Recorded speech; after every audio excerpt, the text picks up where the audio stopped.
Stay up to date with all that's happening with the new national party, NNP.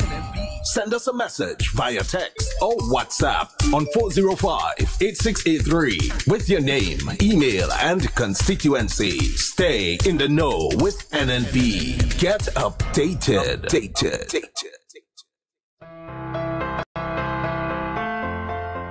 5 years ago, we started an incredible journey together. We dreamed and we strove to achieve.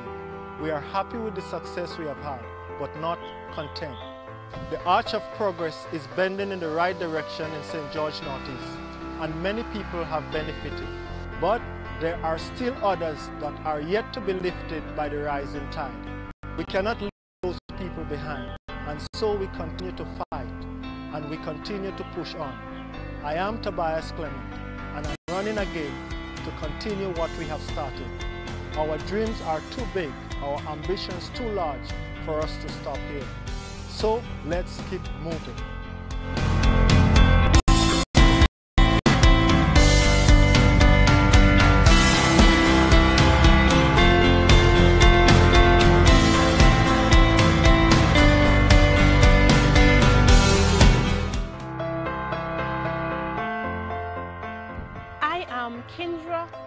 Stewart, and I am honored to have answered the call for service. The people of Carriacou and Petite Martinique are dear to my heart. I have grown up in a time of expanded opportunities, showcased by the fact that I have had the fortune to study and become a professional. There are many young people who seek the opportunity that I have had. And I want to be a part of that movement that helped open up new doors. It is the aspiration of ordinary people that inspire this new journey of mine. As my generation rises up to service, you can surely count me in. I am Kendra Matthew Stewart, and I am running for you, the people of Carriacou and Petite Martinique. Keep moving!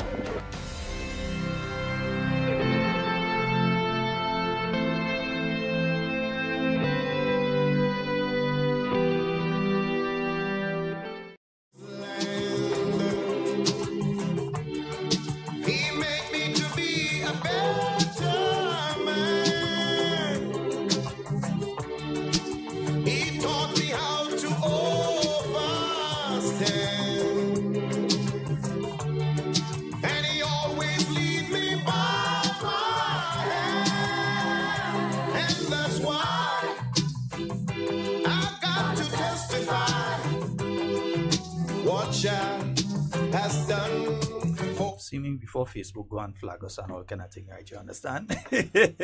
Good morning to you, Devon. Good morning to you, Sheldon, and good morning, Grenada. Yes, indeed, folks. It is time for hard talk. Yeah, you know, I find we sounding strange. I mean, on the mic, it's been a long time. You know? Yeah, you know, last time we was on another set of mics and that kind of thing. That was like Thursday or something like that. Carriacou. Yes, indeed. Hey, Lando, morning.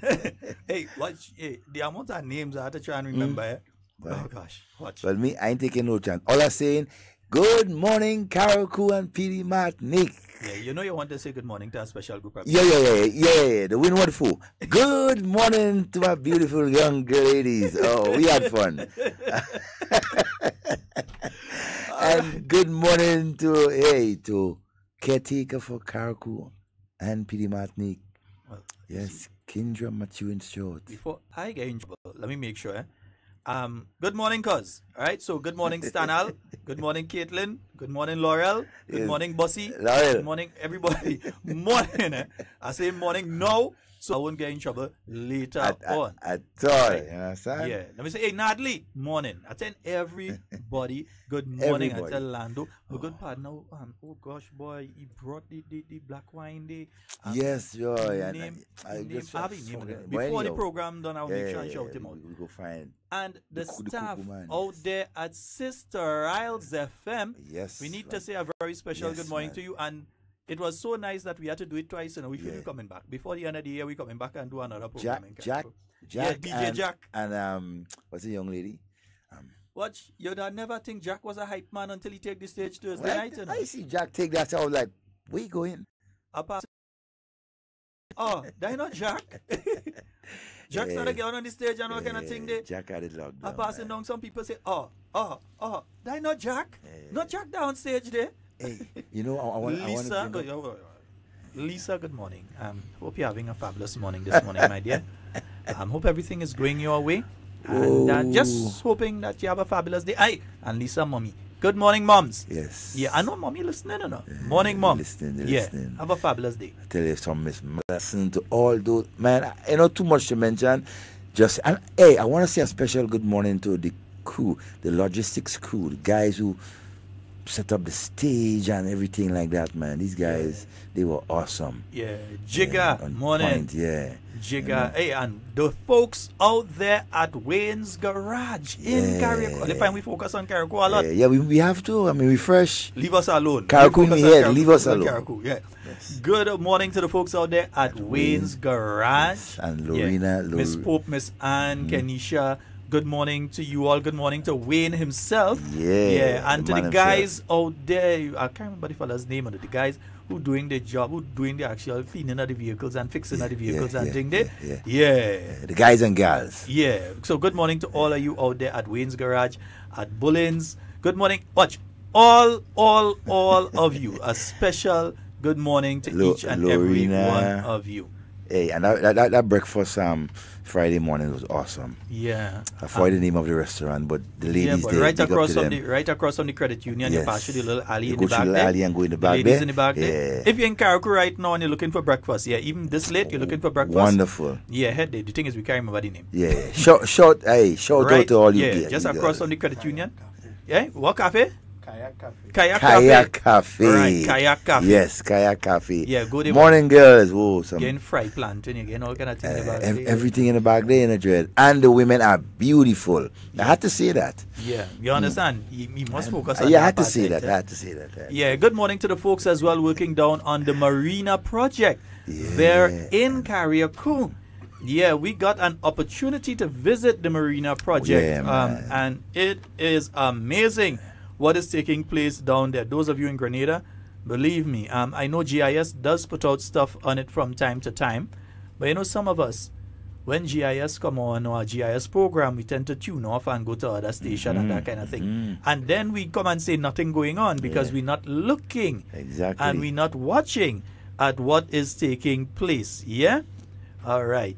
So you have to focus, see these things that is taking place in Carriacou. Yeah. So much things, man. I was amazed. Honestly, I was amazed in terms of the steady development and the progress that has been made in Carriacou thus far. Yeah, because it's always been a problem for me as an individual on that sea bridge between Grenada and Carriacou. Number one, I hate boats. I make no if, what, or but about it. Everybody who knows me, who really knows me, knows that Sheldon Scott does not like boats. I do not. I never have. And I never will. Even though my father used to work on boats at a point in time and that kind of thing. He didn't pass that on. He passed on my looks.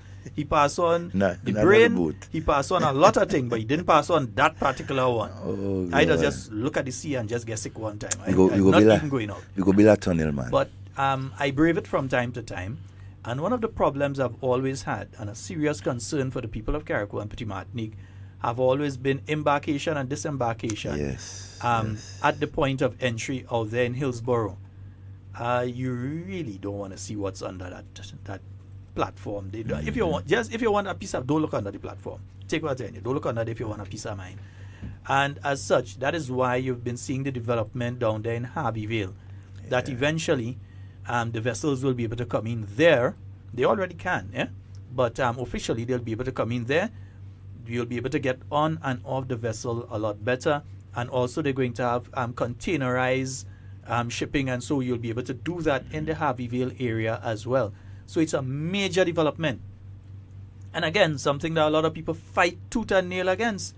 In fact, on coming back to office, I remember us going up to Petit Martinique, Carriacou, and seeing that particular facility and you had some truck and thing there and some tractor and thing rusty, you know, because not a single blade of grass was allowed to be moved during the reign of the NDC. Yeah, he was left too. Yeah. And this is a very important facility to the people of Carriacou and Petit Martinique. It's going to be a modernized gateway to the rest of Grenada and the Caribbean, because you're going to be able to have, they already have the travel lift there. They've already had a lot of boats that are saying that they're going to dry dock there, quite a few. So it is a wonderful project that's going to provide significant amounts of employment to the people of Carriacou and Petit Martinique. And a good friend of mine, he didn't realize we're hearing it, you know. Yeah, he ain't. My boy. Yeah, we're hearing. Yeah, so, yeah, let me just play a little song there while we sort out that little song problem in the background here. Let me just see where we can get that one track.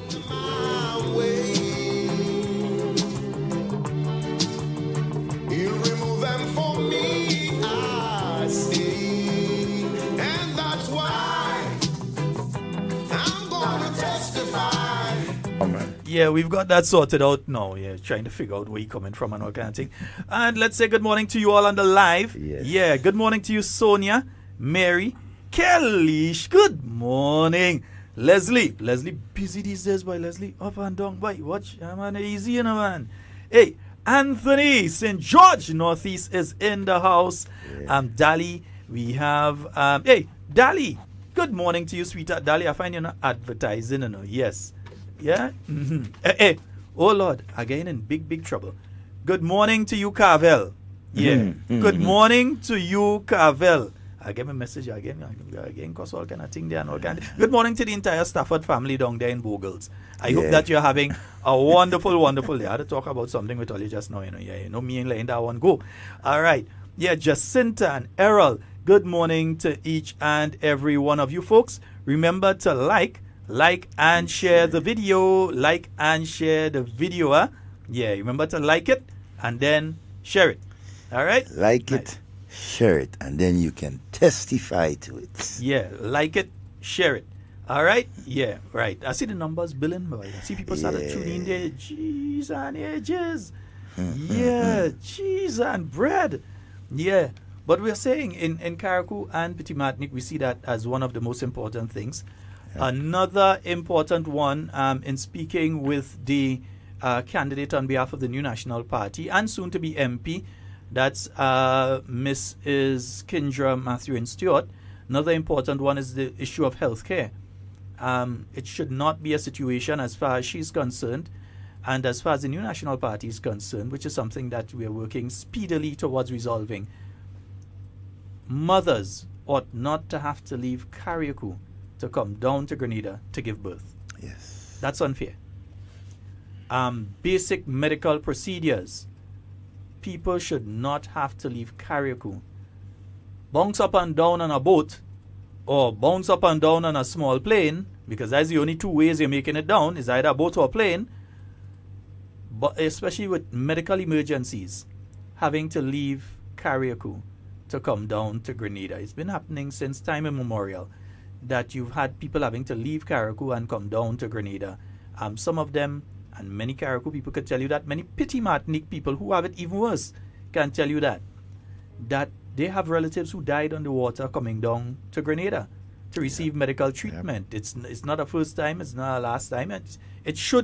We should try to ensure that it's the last time anything like that happens. Exactly. But it happens, and we need to ensure that that stops. Yeah, and that is one of the priority, right? For the caretaker, you know, at this point in time, and when she becomes an MP, that will be right up on the front burner. Yeah, as a mother herself, she knows what it goes through, and so she understands what women have to go through, and you have to come down to Grenada and so on, and even the immediate aftercare if there's an issue. The immediate aftercare to have to come down to Grenada and all of that. It is a problem. So it is something that the caretaker and the New National Party team are looking at. Even basic things like blood tests and basic lab tests and so on. That you have to do these tests, then you have to send them down via the Osprey. And then sometimes if the local medical persons here in Grenada do not go by the Osprey to collect it, the samples are spoiled. So you have to go and take over the samples again. And it happens from time to time that they may forget, or something structurally within the system, they slip up and persons do not come over to the Osprey to collect those samples, and then you have to go through the process of taking those samples over again. Yep. That's unfair to the people of Time, Carriacou money, and hazards to health. Because when these things happen and you have a delay, the patient, him or her, has a problem. You put them in danger. Yeah. So we have to, and I know this government, right, is trying its best and will alleviate all these shortcomings within the health system, because we are moving on. We are working towards, better healthcare system for the Tri-Island state. Yeah, so we're seeing that. So as we say, the people of Carriacou and Petit Martinique they are right now, and they'll continue to be in safe hands. Yeah? Yep. We saw the Honorable Elvin Nimrod handing over on Thursday. Well, yeah. Smooth transition. Yeah. The land himself, man. Yeah. Also, we had the constituency of St. George South.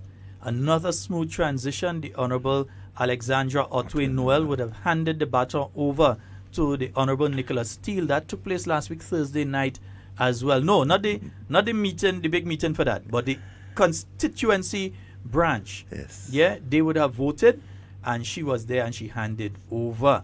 Yeah, big time. The thing nice. The thing nice. All of the trying to make it look like we are fight and all kind of thing. Hey, I realize we ain't talk budget yet. Yeah, well, I mean, budget coming. But hey, let me take a call. I see a call coming. Let me take a call. Good morning and welcome. Morning, Sheldon. Hey, Popo. Good morning. Hey. How you doing, Siri? Not too bad. I don't have much credit, but let me just tell you that to do that for me, please. Yeah. Chancy from Woodland lost a purse with all her IDs. Oh, yeah. That is an auntie and them that do the hair. Yes. The mother, she was traveling on a bus, 233. She lost her ID. She just come. She has to throw it out for her, please. Okay, good. 233. Chancy from Woodland. Okay, the bus number is 233, right? Yes, and she has she ID. Lady, when she got to go look for her, she will get she ID. Just so she has to vote. Oh, gosh. So anybody get it, I will talk up and call you back. All okay, right. there. Yes. All right. I see you yesterday in the trade center. No, I was up in studio here making sure, along with Naza, it was broadcast. Yeah. Yeah, but testify. That's the word for the day. Testify. Testify of the goodness of God. All right. All right, Gary. Good. I will call you back a little later. All right. Bye-bye. Good. Kami, I have something in the studio that I have to drop for you, so you're going to see me sometime this afternoon. Yep. I have something I had to drop off. I ain't saying much, but I have something that I have to drop off by you. Nice, right. Not a summons, eh? Not a summons, no. Not a summons at all. All right, yeah, we ain't touched budget yet, no. We're touching budget in a little while. Yeah. We have a caller. Good morning and welcome. Good morning, my love. Good morning, my dear. How are you? Well, I'm fine. Hearing your voice. Good morning. Good morning, ma'am. Anyway, you like trouble? Sheldon Scott. Yes, ma'am. The road we are telling you about, right?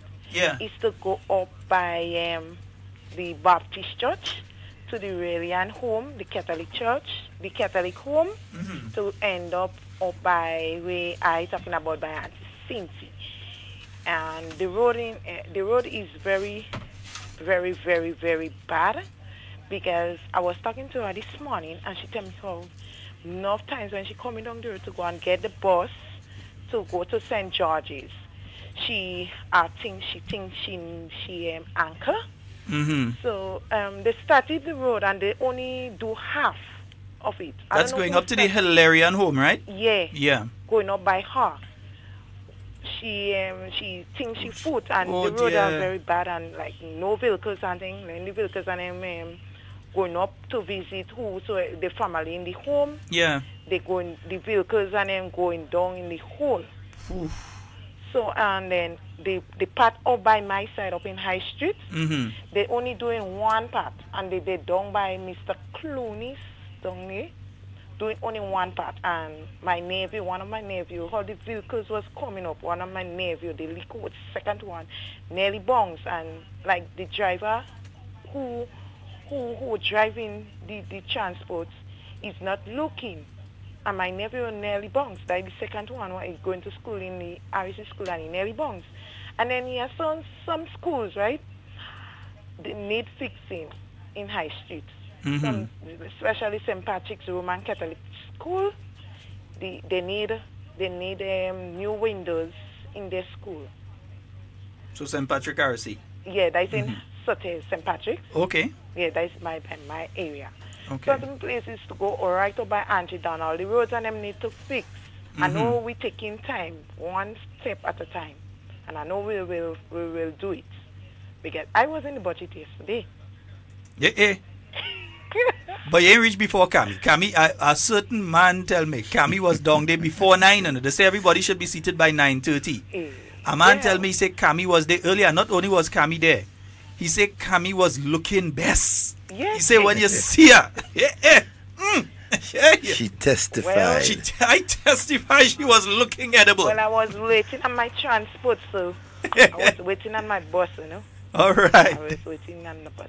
So I want him. I really and truly, I know we was singing. So we going places. We going places, but we had to work on that. We had to buckle up in St. Patrick's. Yes, and you know what? Uh-huh.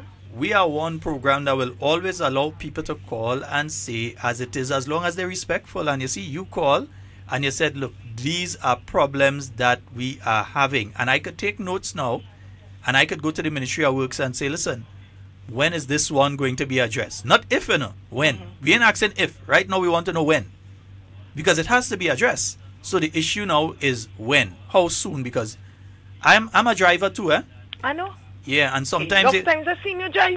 Yeah, but you see, don't try that. You ain't see nobody driving. I mean, I don't see it, but I hear in the vehicle. But the thing is, sometimes you hit a pothole, eh? And when you hit a pothole, boy, oh my goodness gracious. Well, your head does hurt, Don't think it's the vehicle alone that getting it, and you feeling it all kind of to your spine, and so we understand the situation with the roads. All right, Yeah. there. It's all right. Thank you very much. All right. Have a Okay, good sweetie. morning. Okay. Hey, you know, Yeah. And we starting budget in how long? In about 3 minutes? in about 3 In days. about 3 minutes. Hey, Chris, now we ain't forget you in the cold, man. Good morning to you, soldier, man. You could take that coldness, man. Don't worry yourself. Depot, if you're Yes. sending the thing, send the thing. Just send the thing. Send it. Take what I'm Depot. telling you. Send it. Yeah, send Yeah? it. Send it. Send it. Right? Yeah. We ain't going to go too deep in the depot. Send the thing. Nice. Nika, how are you and my little nieces and nephews, or grandnieces and grandnephews doing? I hope everyone is okay down there in Marabella. Yes, all right. Ellen has just joined us. Yeah, she just joined us and that kind of thing. So yeah, we said good morning to the people of Carriacou, Yes. the people of Pity Martinique as well. Yeah, Maxan, your mom, your dad, Shuma, see Shuma boy. Yeah, Mama Jane. The boatman. August, it's our next mama again. It's our next lady in Pity Mart. Boy, watch. I like how to walk with a pen and paper and just write down name when I pass it in Carriacou. Me, I go and visit. Yeah, boy. That is why I just showing up. We have to do another program in Carriacou. We should do another program in Carriacou coming up. If we could make it at least a once a month event that we up in Carriacou at least once a month. Once a month. And do an event. We have to do a gospel program before the end of the year though. Not too sure how that will work out. The reason being this, on terrestrial radio it's okay. When it comes to online, we will fall into problems when it comes to copyright. If we're going to be playing music and so on, we cannot play certain music because Facebook would flag it and cut the live feed.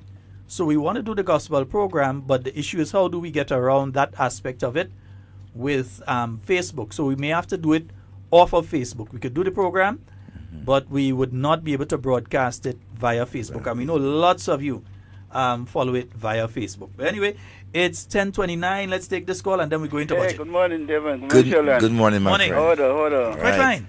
I enjoyed the meeting in Carriacou. I was not there, but I listened to it, and I could feel the vibes in Carriacou. Yeah, man. I listened on radio. Believe that's the most energetic. That was the most energetic. I felt so much energy. Not that you didn't have energy in the others. I think I listened, like if I was there at the meeting. Man, this but one I enjoy it. I feel like if I was in the middle of campaign already. Yeah, but Sheldon, the budget is the budget a very good budget, a very exciting budget. I think all Ghanaian, honest Ghanaian feel that budget is a budget that cares about people, right? And anybody that condemn about it, it's because it's okay and they want to see the country go forward. And Brother Sheldon, I always say, when you do good, you could testify with the goodness that you did. And NMP, where NMP took out the country from, and from 2013, and where it is presently, NMP could testify of the progress that they made, and the people could also testify. And listen to what you said. I said, oh my God, hear the people in the trade center, which is something that they should not be doing. But when people do good, it's hard to keep down and stay silent.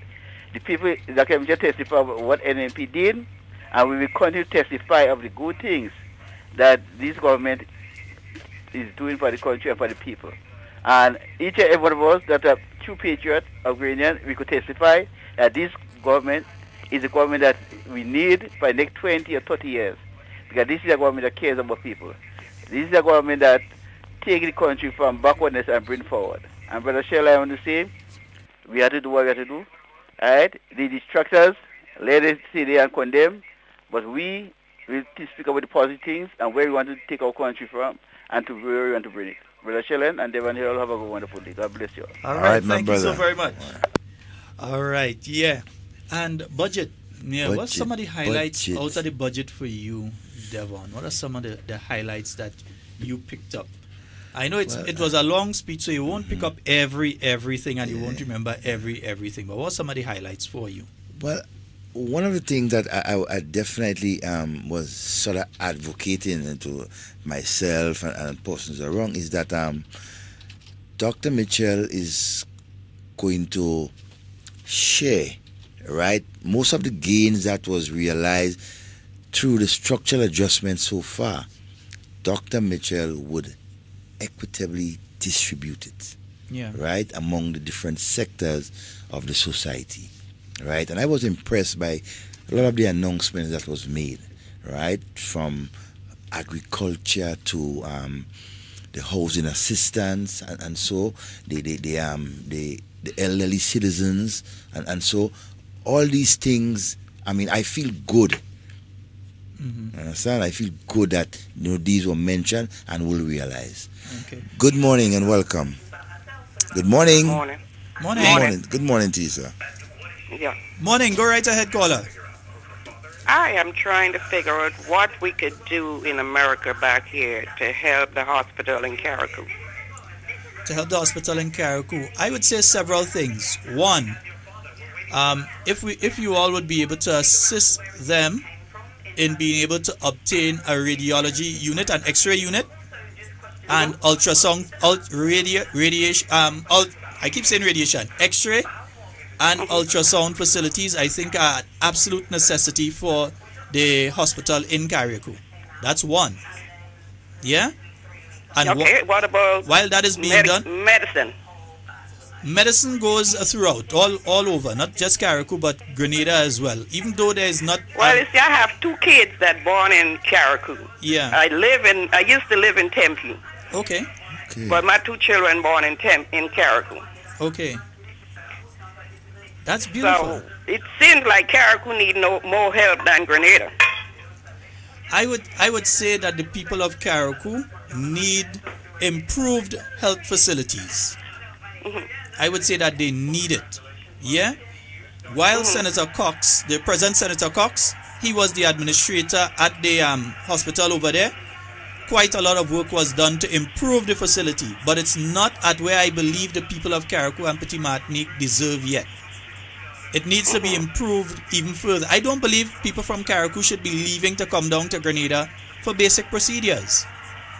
Yeah, I don't believe that should be happening. Or something like having a child, they ought not to have to leave Carriacou. Or Petit Martinique to come down. There should be a proper facility, properly staffed in Petit Martinique, and there should be a proper facility, properly staffed in Carriacou. Or at least, you have the facility in Petit Martinique, and it's only basically a vehicle and a boat ride for the personnel to get over to Petit Martinique, but at least have the facility there. Yeah? Okay, so where do we start? I think outside of the X-ray unit, the ultrasound units and so for Carriacou, at that same time you need to also be training some young persons, some persons in general. So it could be people already working at the hospital facility there, or other young people in Carriacou that have the competency to do it, and you get them to the United States or wherever to do the training in operating these equipment. You don't want to have the equipment and you have to wait for somebody to come up from Grenada to operate it, because you end up in the same situation. So while you're but what about if we could get like 2 or 3 doctors to come in Grenada every month, or go to Carriacou every month to help out? That would be excellent. Yeah, that would be excellent. Let me tell you, one of the main problems that the medical services in Carriacou have been having is the outright refusal of doctors to go and be stationed in Carriacou. You've had to have Cuban doctors that have had to come and then they provide that service. But the average doctor here in Grenada, they only want to operate out of the General Hospital and in St. George, because when they finish doing their rounds, or sometimes even before they finish it, they go to their private office in the capital. So they don't want to be based in Carriacou. They don't want to be based in St. Andrew. They only want to be based in St. George. Some of them outright bluntly refuse. They're not going to be stationed in Carriacou. Then they're not serving the purpose that they're coming for. Exactly. Yeah, and that is one of the problems. I think some of us afraid to say it. I'm saying it today. Many of the doctors who went out on government scholarships, in many instances, have to do better than that. They say they're not going to work in Grenville. They're not going to work at Princess Alice or Princess Royal. When he comes to the States, if he lay his cars off and get off his high horse and start begging, asking for help, you know, calling an us here and asking, you know, having a meeting with Grenadian and asking what we could do to help, I think it would help a lot. I'm not in New York, but where I am, I could do a lot. I'm in North Carolina. Okay. Wonderful. I hear there are a lot of Grenadians in North Carolina. You don't really have a lot. You have a lot of soldiers. Okay. But I know we have a lot of listeners there. Yeah, we have a couple of doctors, I think, that's from Grenada in Chapel Hill. Okay. So it would be good to have like medical teams coming down every now and again, and in particular offering their services on the islands of Carriacou and Petit Martinique. I see where you're coming from. Yeah, because they go to Africa, they go everywhere. So why they can't go to Grenada, you know, go to Carriacou, and we have a nice island too. Yeah, beautiful. You know, it's somewhere they could go and work and enjoy themselves and make themselves feel at home. Well, as you mentioned earlier, how can we start this process? Speaking to you, and so, how can we start this process? I mean, what? Well, I need to know how can we start it. If anybody tell me how we could get the stuff in Grenada, I am willing to go on that road with them. Here's what I would like you to do. Because when you hear 1974, my daughter was born in Carriacou. Okay. But she grew in Tempe. Okay. She's a lucky girl. She get the best of both worlds. I don't know about all of that. What I can tell you is this, though. There. No, but I think the best way to move forward is if you can contact me immediately after the program. I don't know your schedule. I don't know if you'll still be at home at what would be 12 o'clock here, but would be 11 o'clock there. I don't know if you're still going to be at home, but if you can call me a little after 12, I can take your information and we can start the ball rolling. Because I think this is so important. There's a lot of other little things that could be done, and it just hurting my feeling to see what happened to Carriacou Hospital. Yeah. 1974, it was a nice hospital, and why it went down the way it do, I don't know. I don't think that the facility itself, I've been to the facility. It is not run down, you know, it's a wonderful facility. It's the services that are being offered. With that girl that they were talking about the other day with all that mess, they're showing an ugly building. No, that's not true. In fact, I can get someone to get some video and so from the hospital there, and put it up. There may be a one or two areas you may have issues, but the facility itself is not a rundown facility. It is actually better than some other facilities that I have seen in my time. It is not a rundown facility. The problem is the services being offered through the facility. Yeah? So I think that's the main things that we have to look at, the services that are being offered. All right? So give me a call immediately after. I will call you and see how we could get the ball rolling. I know the first thing we could do is to get some medicine into there. Yes, absolutely. All right, we thank you so very much for taking your time and making that call for us. Okay, then. All right, thank you. Glad to know you from Tempe. Tempe, Tempe, I get glad. Yeah. And I mean, as a person I must know, that's around the years I grew up in Tempe. Yeah, but look, Thomas is saying, Scott, I agree, there are doctors that bluntly refuse to go to certain places to work. It's not that the service are not catered for and tools are not available, but when doctors and others playing God and calling shots is a serious problem, and only the poor people that feels it. Yeah, you have doctors, people who receive government scholarships, in other words, me and your money paid for them to go on scholarship, and they bluntly refuse. Yep. Now, don't go looking at all doctors. There are doctors that are willing. There are doctors who have done their service in Carriacou, and so don't go looking at all of them and continue and want to rough them. No, but there are some who, when they are scheduled to go, would find any means necessary not to go. They just bluntly refuse. They're not going to work in St. Andrew because they have their private practice in St. George, and that's where they make their little money and so on the side. That's what they want to do. So they refuse. They can't do that. If they're in St. Andrew, to leave and come down, they find that as a hassle. Even worse if they're in Carriacou. Yeah? But then you have people like Dr. Julie Dubois, who ensures, even when the other government was in place, when she had to use her own money at times to take the plane to go up to offer dental services to the people of Carriacou and Petit Martinique. Every Thursday, you know for a fact, Julie Dubois is in Carriacou. She's offering that medical service. We have a caller online. Good morning and welcome. Hi, pleasant good morning. Morning. This thing you're just talking about, the doctors refusing to go in the outer parishes, including Carriacou. I thought Dr. Mitchell was a dictator. How come he ain't making them go? Well, I think the Ministry of Health, the minister, the union, and perhaps whoever, other stakeholders would need to have to do something very seriously about that. They can't decide they're not going. No, I tell you, bluntly they refuse. They don't want to. They bluntly refuse. No, but something has to be done about that. Yeah. It cannot continue like that. I agree with you. And if Dr. Mitchell has to be become the dictator, so be it. My mother was a dictator, Sheldon, you say you know me, so that means you know my mother. And you know my mother, Dini. When she tell me roll, is roll. No joking. So same as she daughter. Something has to be done. No, but then something has to be done about this. No, this cannot. No, that's not right. That's not right. It's not every day. Yeah. They have a schedule where different ones go different areas and perhaps have the majority of dealings with patients in the St. George's area. No problem. But come on.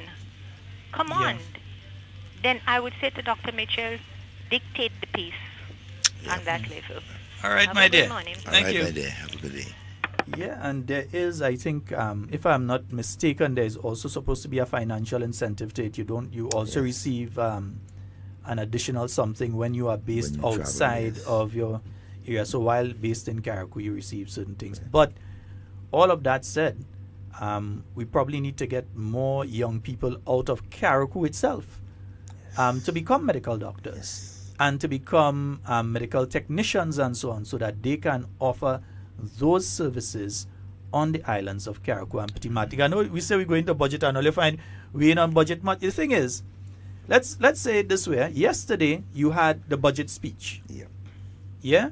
So you had the budget speech delivered by the Prime Minister. There's also a budget statement which is more concise. It gives a lot more details than Prime Minister would have given within that 90 minutes or so yesterday. A lot more details. One of the reasons we haven't gone deeply into it is not that we don't know what's there and what's in it. is that you have the ministerial presentations starting tomorrow morning from 9 a.m. Yep. We at Hard Talk will be broadcasting from 9 a.m. tomorrow. Some of the stations may join us at 10, some will join at 9, but we will be broadcasting for the entire day those ministerial presentations. Now there, within those presentations, is when you get a lot more information. To hear there's 30-something million in this area, or 112 million in education, or whatever it is. Hearing that is one aspect. But then hearing the breakdown of how that money is spent within the ministry, what the ministry has been able to achieve in the last 12 months and in the last 4 years, and then looking forward at what is planned for the next 12 months. We won't be able to go into that detail for you today, but the ministers will be able, well, we could, but we ain't going to do it. Yeah, the ministers will do their presentations on the individual areas. But in a while, I'm going to play something for you all, and I think it's important. Stations only might have to give us an extra 15 minutes today. Yeah, we have a caller. Good morning and welcome. Good morning, Hey, Devon. Karaku. Good morning, Good. Mr. Sheldon. Morning, I ma'am. want to testify. Yes. We must testify. We all have a testimony to give. It was very, very nice seeing you on Thursday. We well fixed the thing on Thursday. I ain't going down that road now. It was good. I We vex. did it well. I and she had vex. the support of the Karaku people. Well, Sheldon. You let Bonfield eat my cuckoo at vex. Eh? You let Bonfield eat my cuckoo at vex. Oh. Never mind. Bonfield. Go fix that man. Bonfield, I want him passing so Bonfield. Yeah. Bonfield eat my cuckoo. Yes. Right. The next time we go fix the thing. We go fix it. Listen up. I got something on my mind. And I want to send out a strong, strong message to one or opposition or peer. This young boy have no respect. We have a dedicated dentist coming up here. She live in the mainland, and no matter what weather it is, she braves the weather, and she get the flight, or if she can get the flight, she'll take the boat and she come up here. She come to Karaku to give Karaku her service. She goes to the government clinic, and then she go and do her own. She have her own surgery afterwards because her time has expired to do the government work. And this young man keep calling she name everywhere and saying that she's not servicing Karaku people. You tell him to know his place. And you send a loud message out to him. Tell him to not talk about the dentist anymore. She's very, very dedicated in doing her work. And we are very pleased with her. It is very difficult, Sheldon, when you have a toothache to jump on a boat, on a plane to go down to Grenada. It is very difficult. Yeah, it's Yes. imagine So imagine you're in a lot of pain and then you had to go and Yes. you're rocking up and down on a boat, or even worse, your body trying to adjust in the plane. Now when you Exactly. go up, and my good, I don't want to go through that. But this is what the same, right? And he people has to have to have go a through bad toothache yet, because the same person he is talking about, that's the same person will have to run to take off his teeth or to look after his mouth. So tell him to shut him out and keep quiet and leave the dentist alone. Leave Dr. Dubois alone. She's a very dedicated dentist servicing the people of Karaku and Petit Matnik. So tell him to leave her alone and stop ridiculing our dentists. Right? So Sheldon, have a beautiful day. All You right. take care. All right, Right? Miss Vanessa. You take care. Bye-bye. Yes. You know, Sheldon. And Hannah is sending out a good morning to Miss Catherine. You know, Sheldon, I've listened to that said gentleman, and he Gentleman, has. hey, careful. Well, yeah. He has definitely. I mean, he has gone beyond. I want to say worthlessness in terms of his comments towards the Karaku people, right? And so when you hear him talk about the same health situation and everything like that, how he comes down on persons in Karaku as to there is nothing going on in Karaku. Yeah, but I'm wondering where he lives. But you see, that's the thing. That shows the difference between leadership and not knowing how to lead. And you know, my good friend Mr. Fleury often says, you never manage anything in your life. You never had a job in your life. But the first job that you want is the number one job. Yes. You want the job to be in charge of everybody. You never worked in your life. You never had a proper job in your life. You never led anything. You never achieved anything. But the first job you want is the job over everything else, over everybody else. How could you not? You don't have the ability, you don't have the wherewithal, you don't have the experience, but you want the top job. And that's why he has been focusing on spreading the negatives instead of trying to find solutions. Exactly. One thing I learned many years ago working along with then Senator the Honorable Emlyn Pierre, now the Honorable and soon to be returned again as the Honorable Emlyn Pierre, was that yes, something happened. So we may have been planning an activity and it did not come off for whatever reasons. Yes, when are we going to do the activity and how are we going to ensure that what caused it not to happen at this point in time does not repeat itself?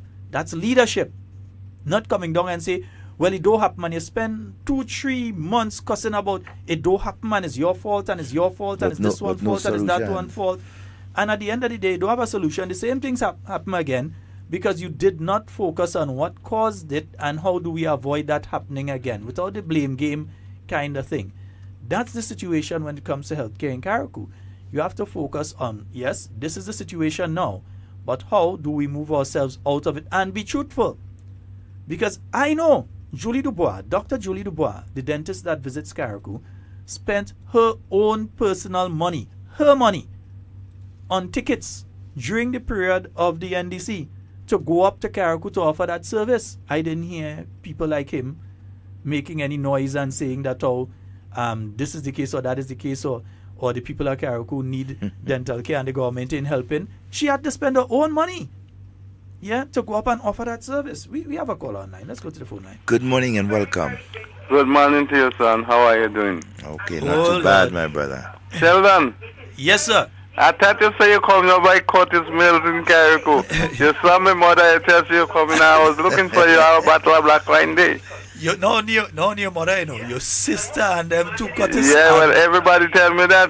I'm so sorry, but we had transportation problems on Friday, and that is the reason I did not come up. Okay, because I'm in your Black Wine Day right there. I feel like I go drink it. No, don't drink it. Leave it there. Leave it there? Hold it there. Okay, I will hold it right there. Make sure you leave my thing alone. Do not drink me bottle of black wine. If you come for Carnival, you'll get it. Nah, I come in long before Way Carnival. before Carnival. Alright. So everything good otherwise? Yeah, for the time being. Alright. Well, we're listening to you all up here in Carriacou. Okay. Alright, and you take care. You all have a nice day. Alright, my brother. One love. Good, buddy. Yeah, man. Yeah. And I was got to say black wine. Bano. Out there in Bogles. Yeah. That is the man with the black Bano. wine. Yeah. Bano, don't worry about it. I'll go taste that wine. I want Sheldon on. Mine is special. And the corn flour man dread. Yeah. That is Lando. Yeah. Yes. Lando. After Bonfield go and eat my cuckoo last weekend. I got cuckoo on Sunday. I think cuckoo today. I'm sure on that. I got cuckoo because Lando make sure he set us up nice.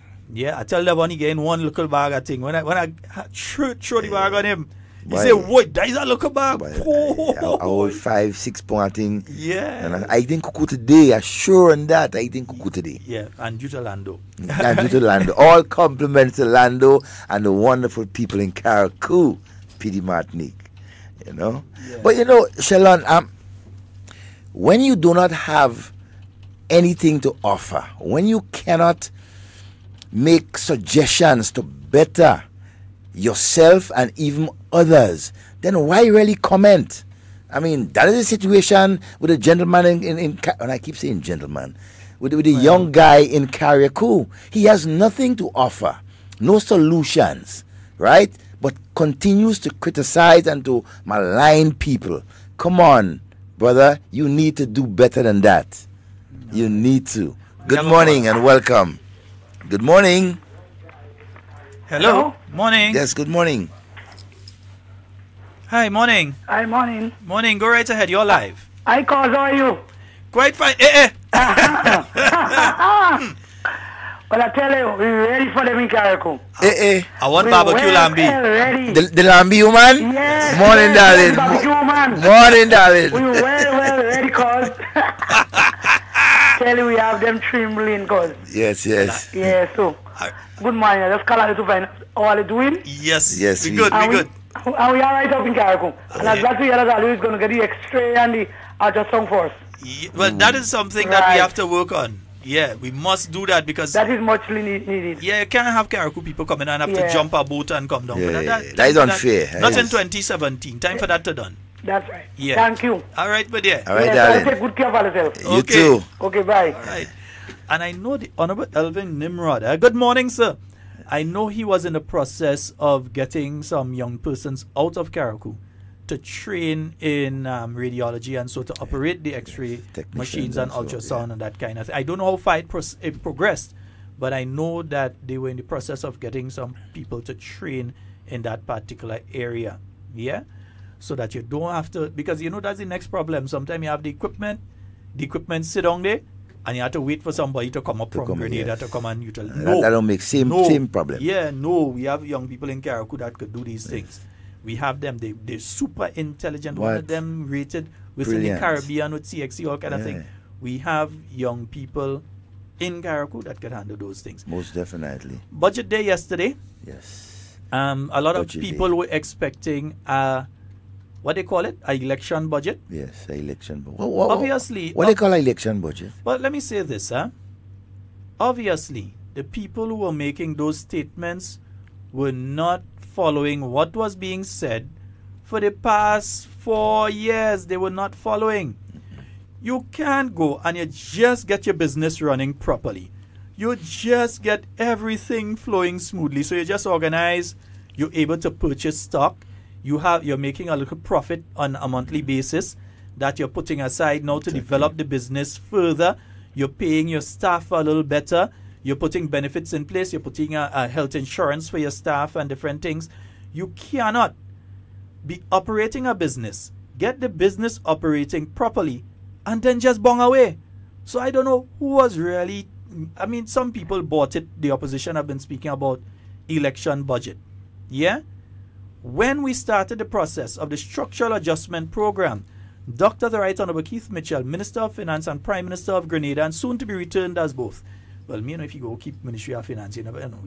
But at least, right. You have choices. Yeah. You have so many choices that you can. Because it has so much people you can choose from to hold that portfolio. That will definitely be winning their seats, and even people who are senatorial material that could fall into the loop as well. Multi-talented persons. But outside of that, he has been saying over the 3 years of the structural adjustment program, from the beginning, that at the end of the program, we will be looking at different taxes and different measures that will be taken to see which ones you're going to stop, which ones you're going to amend, and which ones you could maybe even increase a bit on, which measures that you have taken during that period of time. So it may be a tax, and right now we've heard, as long as the fiscal space allows, as long as the performance of the economy continues, that by June, you ought to see a reduction in personal income tax by 5%. I like that because that means a couple $100 more in my pocket. So I love in that. I want the economy to perform exactly how it performs, even better. Yes, so instead of 5, you might say, what, you take out 7. So I know, I like it. Corporate income tax, those sort of things as well, which would provide more breathing space for businesses. Businesses would have more disposable income. That's more money in your pocket that you can use at the supermarket, that you might be able to help a relative who may not be employed at this point in time, be able to help somebody. As already last year, you had a reduction on the personal income tax from the 2 levels and so on. You had a reduction in December of last year. Now we're speaking about a further reduction. In addition to that, let's say you have an elderly couple that's at home right now and they're receiving the public assistance. You're speaking an additional $2,400 more for these persons on a yearly basis. Yeah? An additional $2,400 more to that elderly couple that is at home. No, don't play all you go into the homes and try and take people back into your house and feed them. No. Right? Yeah. Feel it. So, right. For these elderly persons, with the promise that you may go more if the space allows. So you're looking, it's not immediate, so don't look for it this month or the month coming. Don't look for it immediate, but as long as the fiscal space allows, you're going to have that taking place. Now, government made that promise to the public servants. They said to them, as long as the fiscal space allows, we will give you something additional, a one-off payment. And so they did that. And they also promised that they would give another one-off payment at this point in time. They have kept their promise. They have put forward a proposal. So you can't say that the government didn't keep their promise, you know. They kept their promise. They put forward a proposal. I think it's up to $750 now. Yeah, $750. $750 that is being offered to the public servants. Remember, none of us, the rest of we are nothing to get. But the public servants are being offered $750. It's up to the unions whether they will accept or not accept. But by and large, the government has kept its promise. Yeah? And we look forward to seeing the elderly people of Grenada, outside of receiving that $200, start to receive an additional $100. And maybe if the fiscal space improves again by the end, because you're looking at it in 6-month increments. You have to look every 6 months and see how the economy has been performing and what moves you can take, so that you never know, by the ending of next year something else might be able to happen on that, and income tax and other things as well. So we look forward to the presentations by the individual ministers coming up over the next couple days. One main issue though, and let's take this call and then we'll come back. We don't want to think the issue and next thing. Yeah. Good morning and welcome. Good morning, guys. Morning, sir. I hear the boosting with Carrico boy. What? Yeah. I think me and Devon knows of they would get mixed up. No.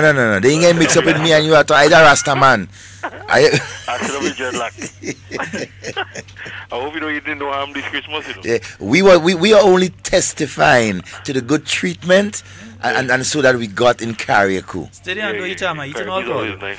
Testify. Eating real hard. On Carriacou, I just only want to remind person the Top Hill, where the elderly home in Top Hill that was built under the NNP administration. As a matter of fact, as soon as he came into office, Sheldon reminded me the other day that even the BNTF was on the brink of losing all its money and was in problems with the Caribbean Development Bank because absolutely nothing was happening in the period of the NDC. I mean, the only salaries that was being paid. And as the NNP came in, they rushed and they make some corrections, and we were able to get a Top Hill home at a cost of $1.3 or $4 million that was built, and is looking really good at accommodating persons in Carriacou now. So that was one of the positive things that came through with the coming in of the New National Party into government after 2013. We also speak about in Carriacou, we talk about we would have expanded the water capacity for the hospital. I don't know if you all went up there, but you see a large tank I saw it. That was built by the BNTF to accommodate thousands of gallons of water. So you don't have to have trucks rushing here and everywhere to collect water to bring to the hospital. That too was done with the NNP coming into office after 2013. If we had lost all that monies, then the government were not able to achieve those successes. So I just want to say that on Carriacou. But coming back to the budget, I don't know, I heard negative comments. I don't want to really focus on negative comments because you will get negative comments from persons who want to be back in government, to sell our assets and to pay late and to victimize people. Shortfall gap in the budget. So they, as somebody said today, that they're humorous. When you hear them, you just have to laugh. But what I could say is that the government has done far better than expected when you listen. And I like how the Prime Minister put it on yesterday. You compare the 2017 budget, you see where your surpluses are. And of course, there would have been some shortfalls, and that's expected because the budget is a prediction of what you're hoping to achieve. You don't always achieve it. Some cases you don't. Some cases, as you see yesterday, you surpass it. But it says that with good discipline, fiscal discipline, the government was able to achieve a lot more, and not just fiscal discipline, but unity. In everything you're doing, you must have unity. If you don't have unity, you cannot achieve. You could set out $1 billion budget, but if you don't have unity, you cannot achieve these things. I was saying this morning on a program, that you think it's easy for the Prime Minister to keep 15 persons together for 5 years? You in a house with everyone with 3 children and 4 children, and when the time you put on your foot with a strong hand, one say they go and live for themselves. Exactly. The other one saying, I can't take him on, I'm going, you know? But I think it's easy to run a country to have 15 persons together, working together in the interest of Grenada. Remember the previous administration started with 11 and end up with what, 1.5? But they couldn't listen. While at this stage, right, in the NDC ring, at this stage, the NDC couldn't even open Parliament. They couldn't even open Parliament. Because if they opened Parliament, they know it was either Mr. Hood or Mr. Church. One of these two men with belly would have hit them. Or Mr. Gilbert. Or they know Mr. Gilbert would have hit them, or they know Pedro would have hit them. They didn't know which direction it was coming from, but they know a motion and no confidence would have hit the floor, and the party that won 11 seats to 4 would have lost a motion and no confidence in the parliament that they were supposed to be in control of. And even embarrassing that the leader would have lost his seat. The Prime Minister lost his seat during after the last election. It's not by accident NDC out without a seat, you know. The reason why they out without a seat because they have failed the people miserably. Exactly. Miserably they have failed the people. But what is amazing, Sheldon, is that I heard the Prime Minister say yesterday, Mr. Speaker, I thought I finished so much projects that have been happening that you don't speak about. So much hotels, marinas, businesses, this, that, the other. If you hear demands that they really say, thought he finished, you know. And even had more. Especially in the last year. Yeah, yeah, you know.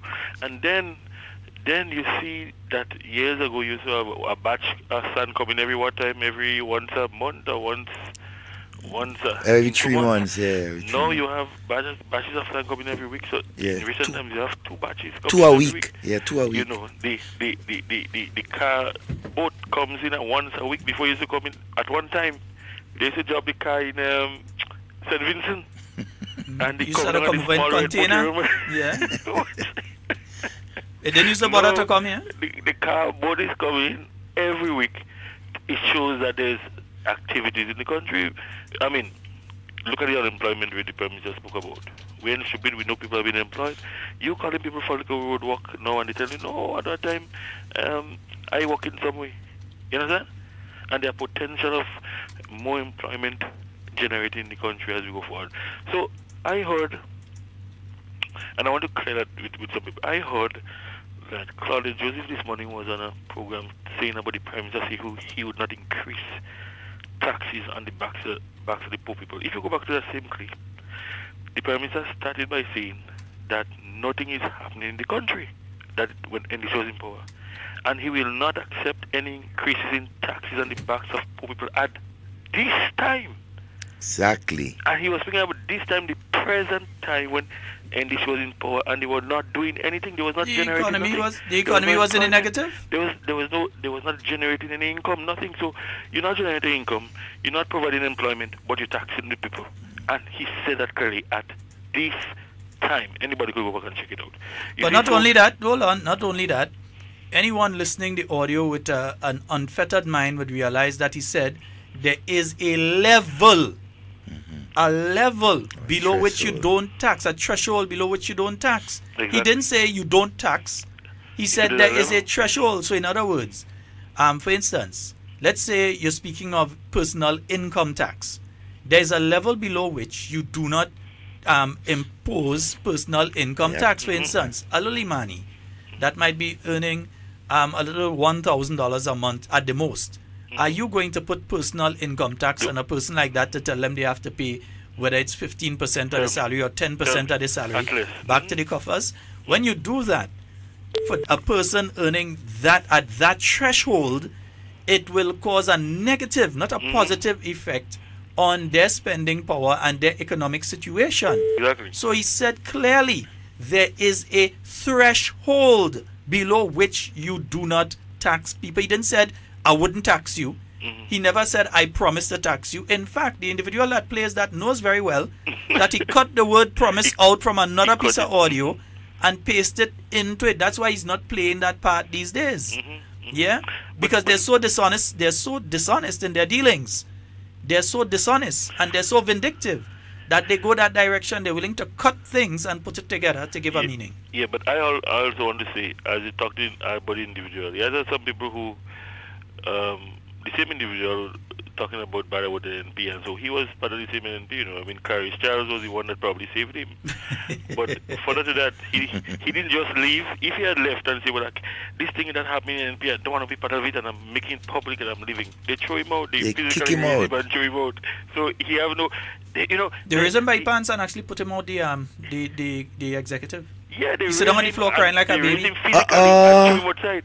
he had left and said, well, you know, people would probably more respect him. But this, what he's doing here, is a consequence of. It's not a choice, you know. He made. It's because they throw him out. But anyway, let's be beside the point. Coming back to the point of the taxes. Remember, NDC at the time put taxes on coffee, you know. Coffee, that they dead, you know. Now, I hear Mr. Buck talking about but I believe Mr. Buck should be the last person in Grenada to speak about anything related to budget. I mean, a matter of fact, he should listen to other people speak. You know, because his history in terms of budget and budget implementation and so on and so on has not been good. You know, and if you look at this budget, it is hopeful, it is realistic, it's for the poor man, it focuses on the elderly, the youth and so on and so on, and compared to the last budget cycle, I'm sure that we will do even better in 2008. The $1 billion budget? Huh? The $1 billion budget? The $1 billion budget. Here's what. Remember the $100 million you couldn't find, and if you give him 6 months, you come back and tell us. Here's what I'm going to do in a short while after we finish this conversation. We're going to hold on the calls, and I'm going to play an interview with now Senator Burke, then Minister Burke, from January of 2012.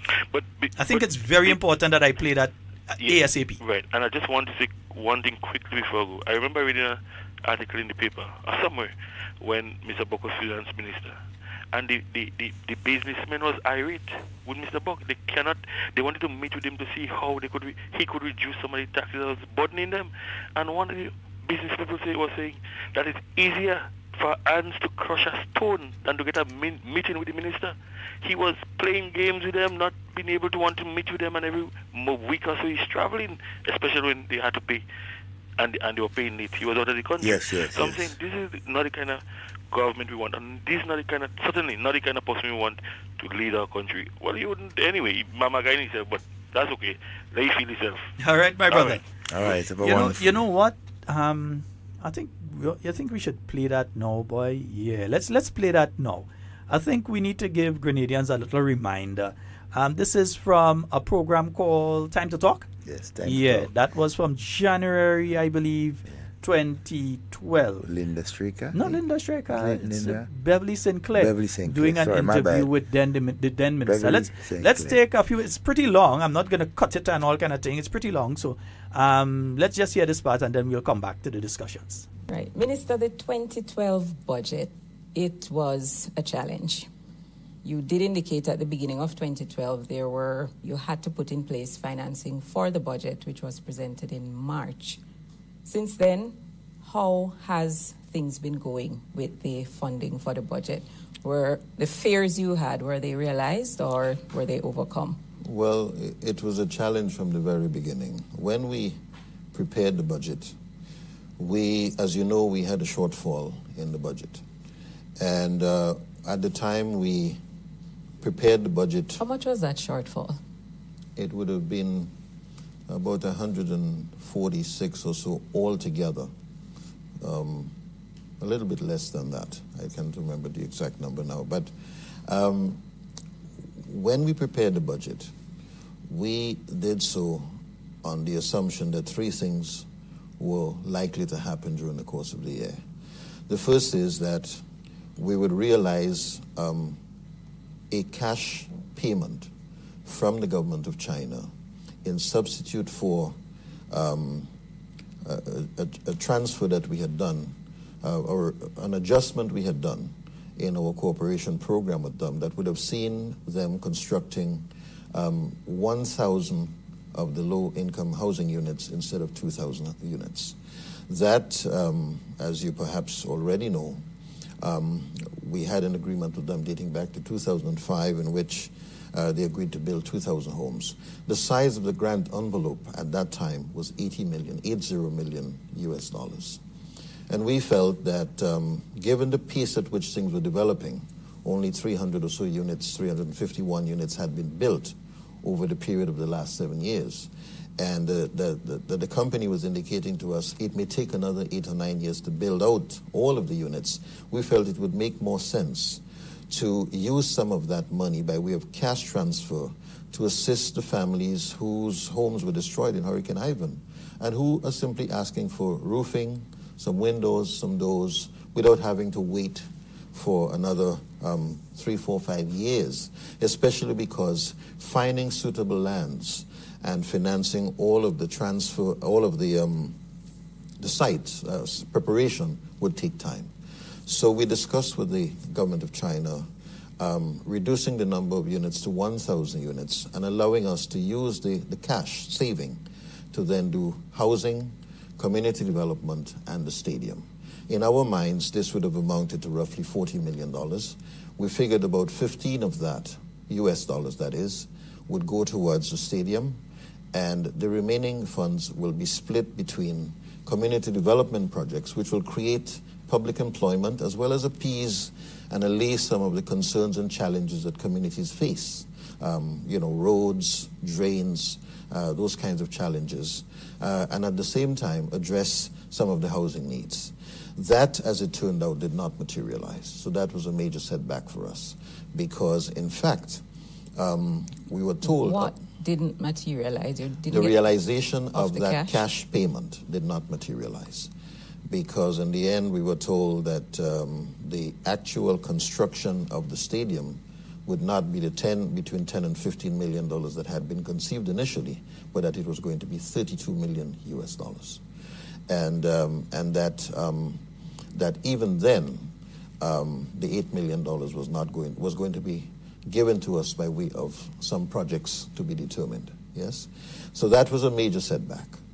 The second thing that we had in mind was that we will work seriously to introduce an individual investor program, something that we believe can work for Grenada, something that we believe would add value and generate badly needed income for Grenada, something that is tried and tested by other countries, including St. Kitts. You may have heard recently Antigua has just formalized their program, and other countries in the world have done it. We spent 6 months working on a program, building into that program all of the safeguards that we felt ought to have been done to ensure that we did not make the mistakes of other countries, but also, and perhaps equally importantly, ensuring that the decision as to who would be selected would be ultimately done by a professional firm that we will hire who would do the screening outside, and even after they make recommendations, an internal team that would include the National Security Network, somebody from the Commissioner of Police, from FIU, from the Prime Minister's Office, Minister of National Security, those kinds of immigration, those persons who can give us the best sense as to whether or not the recommendations that were coming to us, even from this external firm, would be reliable. And so the screening mechanisms that we set up, we felt will protect us. And we were told by the law firm that we hired, Henley & Partner, to advise us on this project, the largest immigration law firm in the world, and the one that had advised us in Kitts in their program, and has now, I believe, worked with Antigua on their program. That firm said to us, we feel confident you can make $35 million US in the first year. And that this program can take you up to as much as $400 million a year when in full flight. So we felt we can conservatively estimate that if we can get buy-in from all sides, then $25 million would be a reasonable estimate, considering that you would have, startup challenges. So we anticipated about $25 million. Why didn't that program work? Largely because there was pushback from the opposition, and there was some ambivalence even from some members of our own internal team. I think the fear that it would be seen as a passport selling program. And we tried to distinguish it quite clearly from a passport selling program. We were not just going to sell passport. It was an individual investor scheme that had been carefully conceived and developed. And we are prepared to defend it. And we spoke about it in the budget. We spoke about it. Not just in the budget, but we also spoke about it on some of the other programs. And the third projection that didn't come through? The third projection had to do with the revenues that we thought we can realize. I mentioned the individual investor program, the Chinese program, and the sale of some divestment of some government assets that we felt we would have to do, because at the time we had discussed in some detail that we were going to divest our shares in Cable and Wireless, and we had about 11 million shares there. In the end, we ended up selling some of those shares, for about one-third of the shares.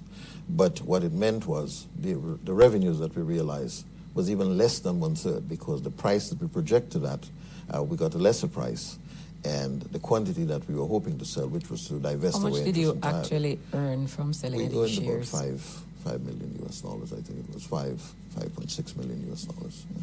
With a shortfall of 146 million, projection of 40 from China, another 25 from the IIP. These are US dollars. Yeah. Yes, I know we're speaking in US dollars. Yes. That would have been 65 million, so you would still have 80 million shortfall somewhere there. No, sorry. The quotations I'm giving you are US dollars. Yes. The 146 is EC dollars. Yes. Okay. Yes. So, okay. Yes. Okay. So that's I'm saying these were the three sources that while we did not articulate them in the budget very concretely, we had already conceived and thought about and worked through how we were going to address. But why wasn't this articulated in the budget? Because there were some concerns that that area funding for the budget was very vague. Yes, but you see, as it turned out, everything the finance minister says is held to.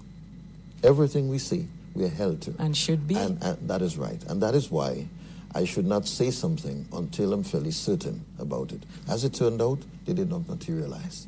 So I would have, you would have been telling me today, well, you said you were going to get X and you didn't get it, and so on. So we have to be balanced about it, yeah? But you presented the budget in early March. Yes. Couldn't you have taken the extra few weeks in the time allowed to find out whether or not these would happen before going to the nation with a budget? No, because you see, there is also a responsibility not to go too late with the budget. Constitutionally, we cannot go beyond April 30th with the budget. You had up to April. Yes, you presented in early March. Yes, but you don't want to do that. You don't want to play brinkmanship with the nation. Remember, in December, from January you start spending.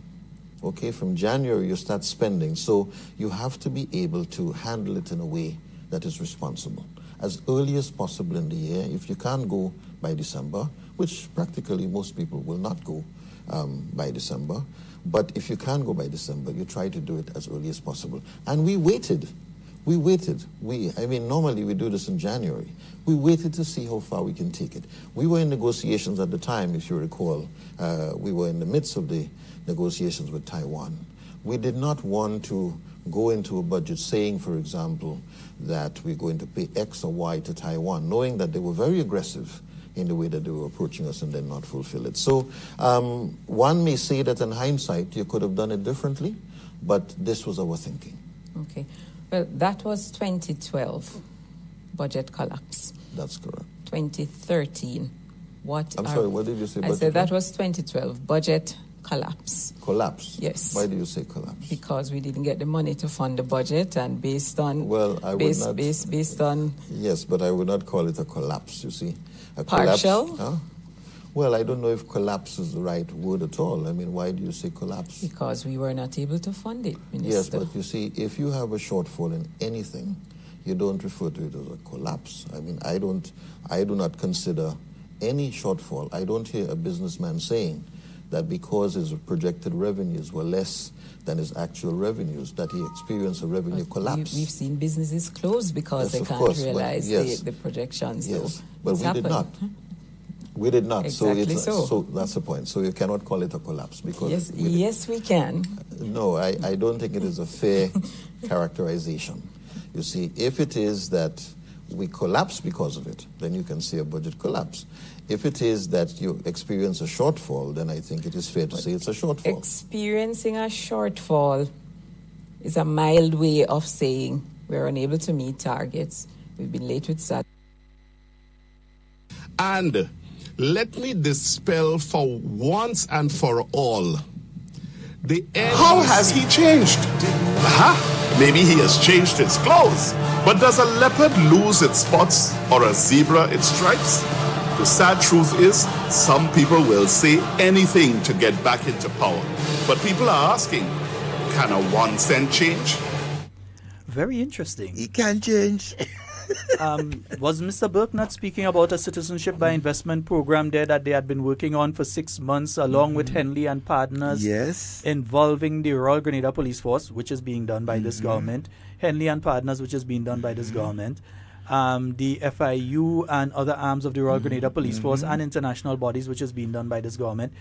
Isn't this now Senator Burke, wasn't he speaking there about the same Henley and partners that his political organization is attacking in the most nasty way right now? The same organization. This was after the individual that was speaking there had presented a $1 billion budget. That's not 2012. That's beginning of 2013 that interview took place. Yeah, the beginning of 2013, January 2013. Now, the individual there is basically apologizing. They had a financing gap of $146 million. He said it, not we. He said it. In other words, they didn't know where $146 million to finance the budget was coming from. He said it. So they had to give up 1,000 houses from the Chinese and hope they could get $8 million that way. Yeah, sell shares in Keebler Wireless. And then you say they didn't get the amount of money they had projected. $5 million. So they undersell the shares. They undersell. Desperation. So they know the shares is worth a certain amount of money. And they're supposed to get a certain amount of money for the shares. They take what they get. But they take what they get because desperation. Operating like a Drake. Oh my God. So you had to basically take whatever you get for it. And then when the interviewer tells him, well, that means your budget collapse. He said yesterday, the first instant he said yesterday, but he tried to cover it up after. You did collapse, Mr. Burke. The budget collapsed. Oh, Mr. Burke, you didn't know we had that audio. Oh, you forgot. I've got lots more. you forgot what you said. I've got lots more, you know. Yeah, that's just for you to try on for today because I'm very interested in what you're having to say about the budget. You cannot condemn the new National Party government for not meeting any targets because the NNP government, with their $1 billion budget, has surpassed targets. Yeah, definitely. You were there apologizing for not reaching your targets. And you said, well, we didn't reach our targets because in putting together your $1 billion budget, you were unreasonable in your thinking. You were not unrealistic in your thinking. Well, if you was thinking, that is unrealistic. So I await with bated breath to hear the NDC's response to the 2018 budget. I await with bated breath to hear what they have to say about that. I mean, let's hear. Somebody's calling. Good morning. Good morning and welcome. Yeah, morning. Morning, Brother Sheldon. Hi, morning. After listening that clip there, right?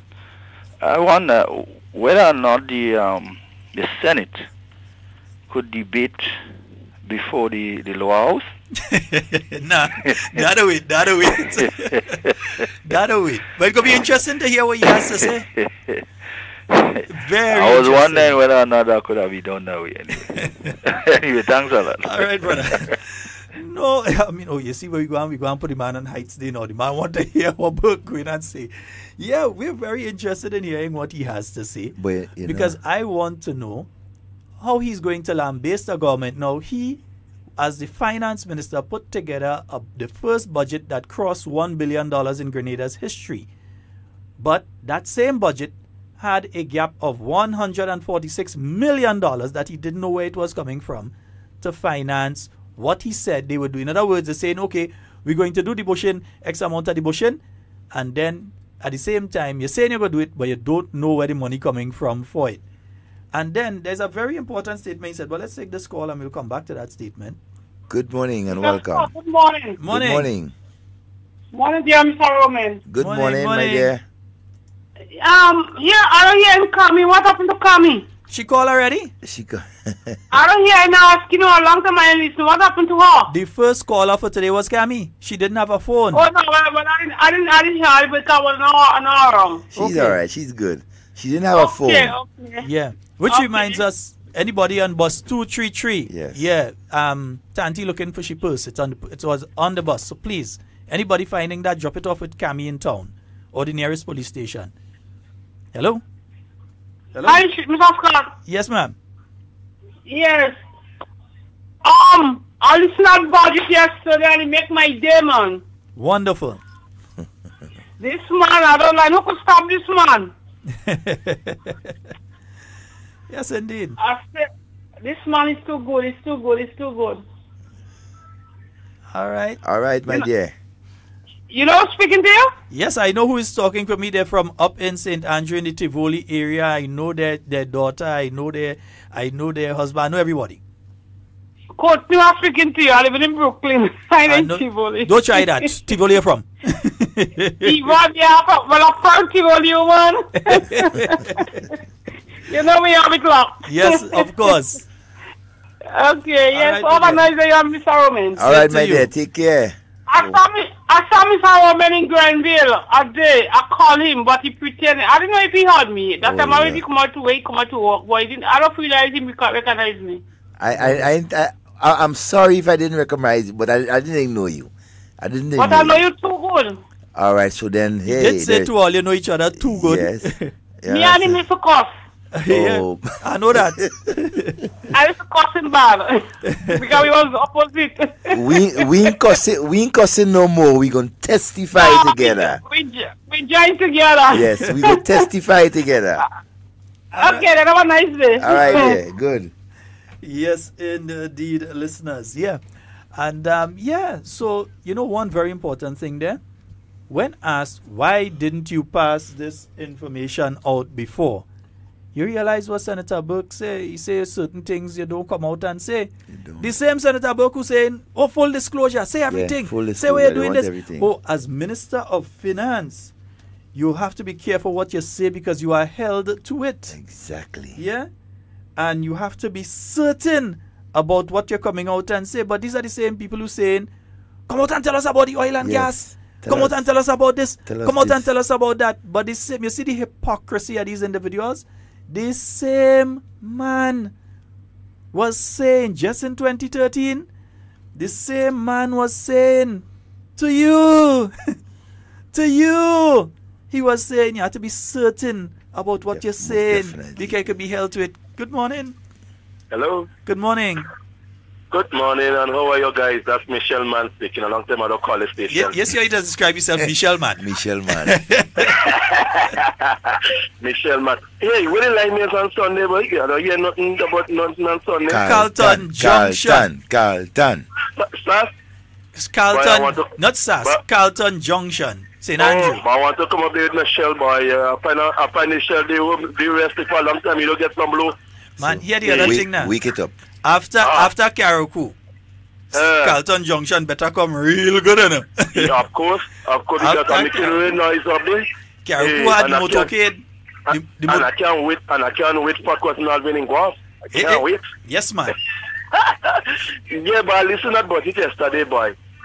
Then I listened to some opposition talking some negative, and they always feel they have sense, and they always feel they know what they're talking about, and they always figure you must listen to them and they must not listen to you. And they talk so much negative about the budget. It don't make no sense. I just responding to them, and I just give them an ignore. But you know what? As I listen to the budget and I heard the Prime Minister speak, we have a lot to testify about. Yeah. Right? And let me just keep hope alive. We know we are coming strong. Stan Max is always in the house. And we know we're always moving with a force that is unstoppable. The only person that can stop us is God. Because God will set up and He takes down. But under all that, them rest just have to just sit by and just watch. Watch, see developments, and just talk the stupidness. But you can't stop them. That's the democratic right. But anyway, see you all on Sunday. I'll be making noise, real noise. When you hear the shell, you should know him. You should know she man there. All right. Okay, brother.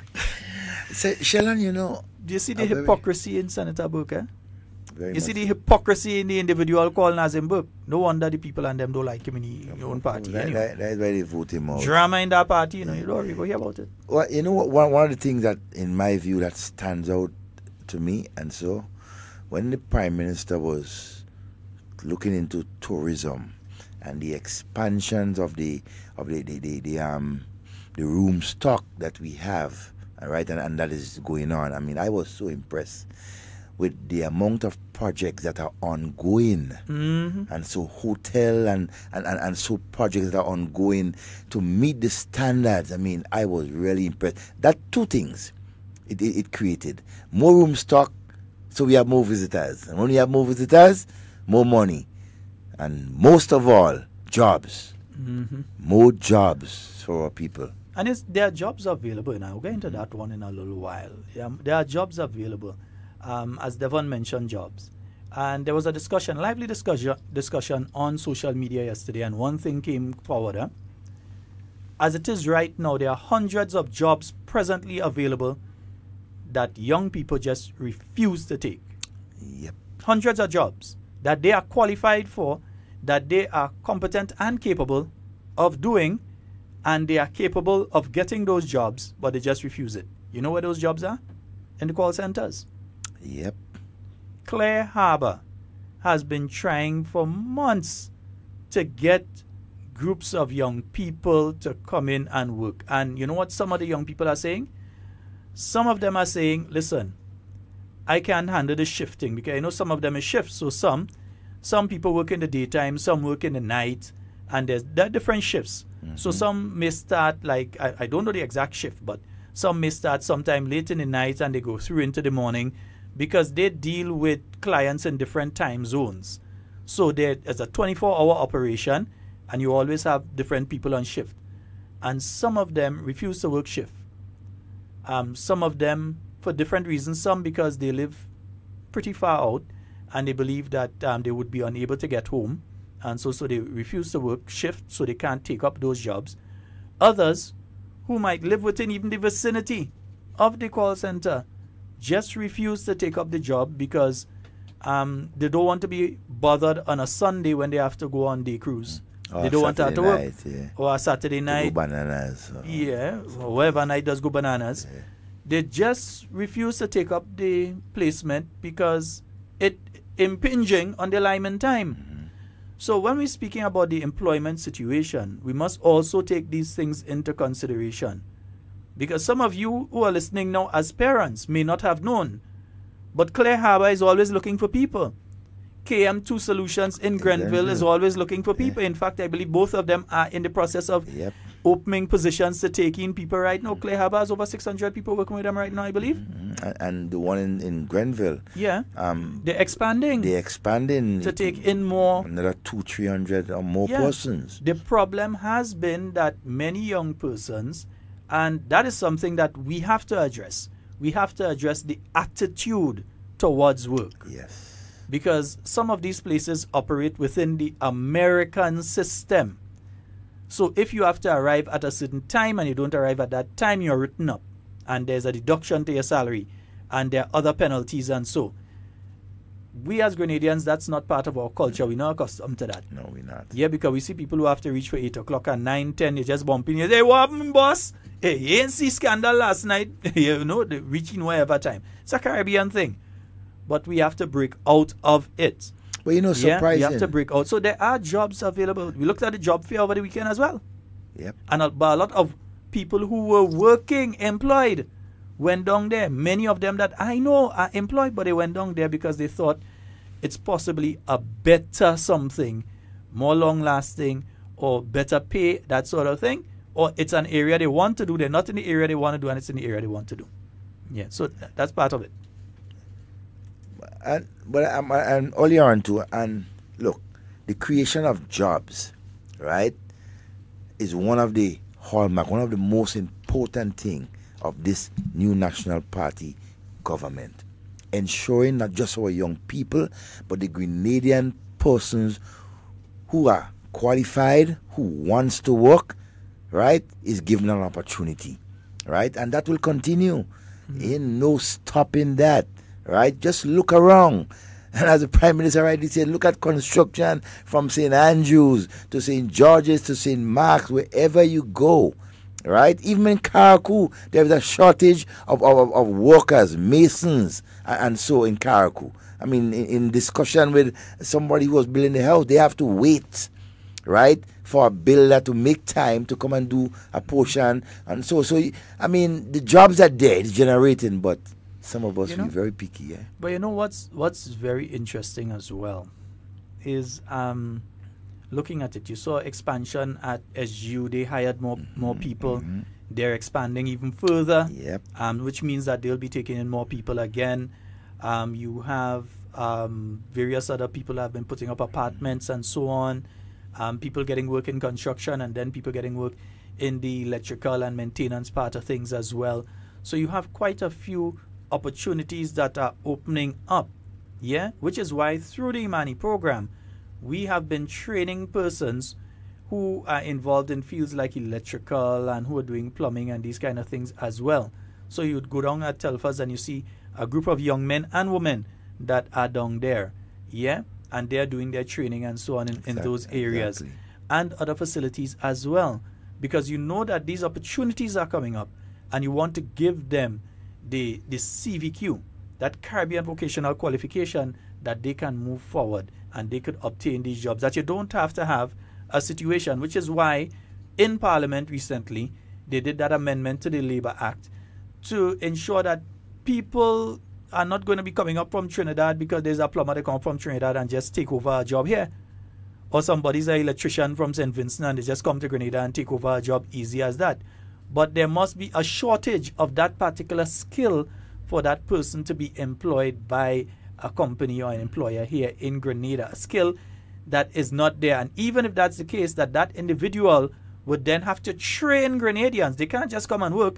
They have to train Grenadians, because they don't want it to be a situation that person leave and then you end up in the same situation again.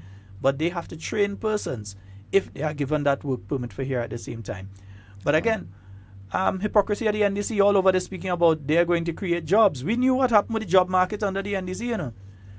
The only job they created was people going back to the land in agriculture because they were unemployed otherwise. That's why they speak about agricultural increase during that time. Yes, because people had no job, construction workers, down to nurses and all. Everybody was into farming because there was nothing else to do. So they had to focus on that particular area. Yeah. Another thing I'm impressed too about within the budget construct is the whole question of the role MAREP is playing within the development of agriculture and small businesses and so within the rural communities.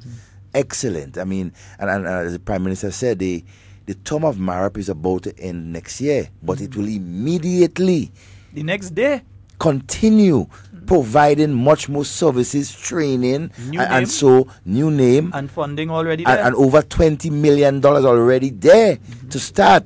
So I mean, the role that MAREP has been playing within the last 3-4 years and will continue to play will give a boost to agriculture, right? Small businesses, and to young people, groups of persons can get more involved in different things like cooperatives, in enhancing different byproducts and so.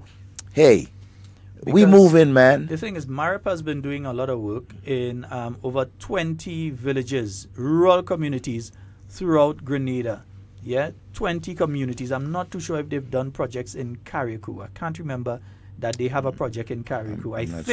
I think when they were G-Rep, I think it was. Yeah, I think they had a project in Carriacou. I'm not too sure if they have a project in Carriacou now, but in 20 communities throughout Grenada, in the rural communities, that's to help agricultural production, to help persons set up small business and that sort of thing. Manufacturing. So that, for instance, it could be Rose Hill, and you see them manufacturing, yes, they start to do pepper sauce, or they start to do seasoning bottled and so on.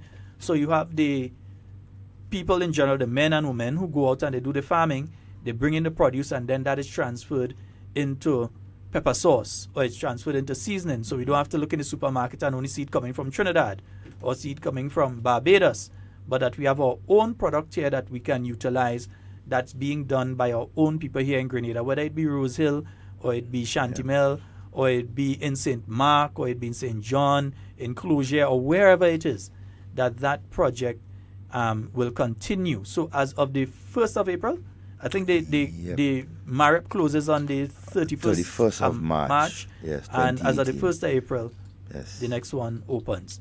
All right, so we're going to have that project that is going to be there.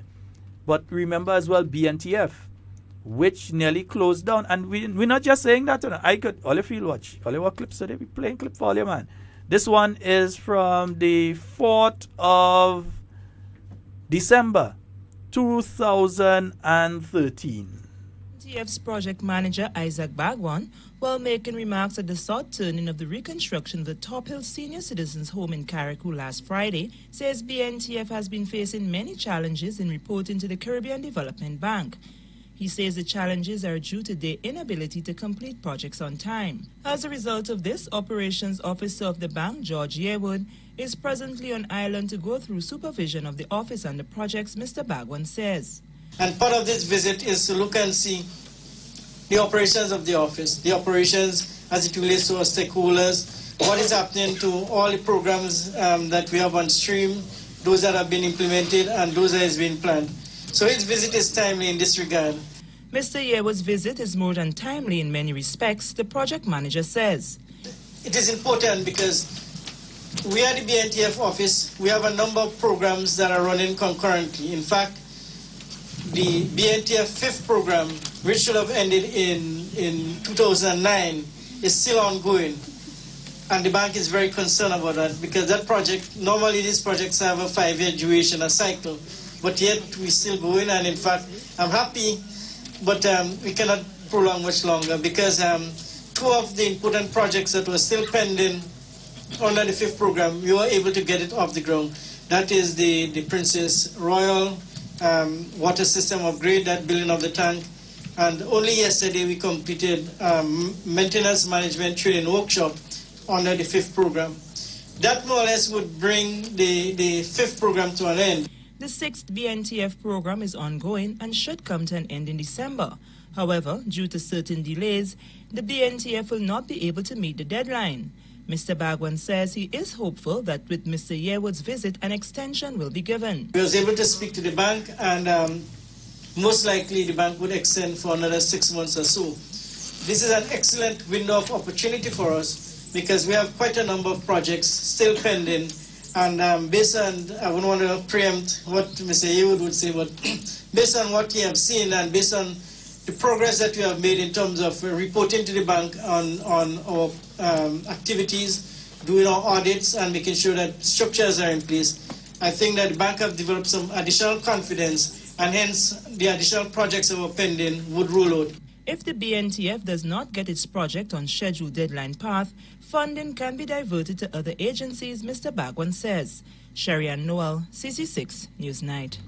What department BNTF is under and was under at that under time? Ministry of Finance. Now, the report here came out when the new National Party came into office because the BNTF was in that situation, and you did hear Mr. Bagwan mention back to 2009 coming forward. There were several delays. The projects were not properly managed, and it took the new National Party to come in office and straighten out the BNTF, which is why you're not hearing the Caribbean Development Bank now speaking of taking funding from BNTF and giving to other agencies and that sort of thing. That the BNTF is now on track and about to start another round of projects again with things like water and sanitation and so on, to assist people with their housing at a certain level when it comes to sanitation and that sort of thing, and water and all of these other areas that they're going to be getting involved in. Yeah, a couple $1 million there again with the BNTF. That is to show you, right, the level of incompetence, right, in terms of leadership that was shown by the former Minister of Finance. Exactly. There was a high level of incompetence. Very much so. In that Grenada nearly lost their funding under the BN. We're on the verge. It took the work of the new National Party coming into office February 19th and going throughout 2013 to set BNTF back on the right path. In fact, the work that was done only in the few months is why you could have heard Mr. Bagwan speaking at a project there that was launched because of the work that was done by the new National Party government on coming back into office. You had a situation in the Ministry of Housing. You heard Mr. Burke speak about it there, then Minister Burke. You heard him speaking there about the, he didn't want to say that they give up 1,000 houses. So he say a new arrangement in relation to the houses. What was the new arrangement? The new arrangement was you all gave up 1,000 houses. That's wrong with it. Yeah. You gave it up and they say give us the money instead. They should be ashamed to be talking about housing for the people right now. So again, incompetence, because the Honorable Delma Thomas has been able to secure those houses once again and for more, the people of Grenada. And more. Yeah? So now you are starting within the next month the construction of over 600 housing units. And I know there are many people out there licking the lips at that one because they really need it. Yeah, we ain't giving up no houses. We building houses. So 600 housing units about to be constructed.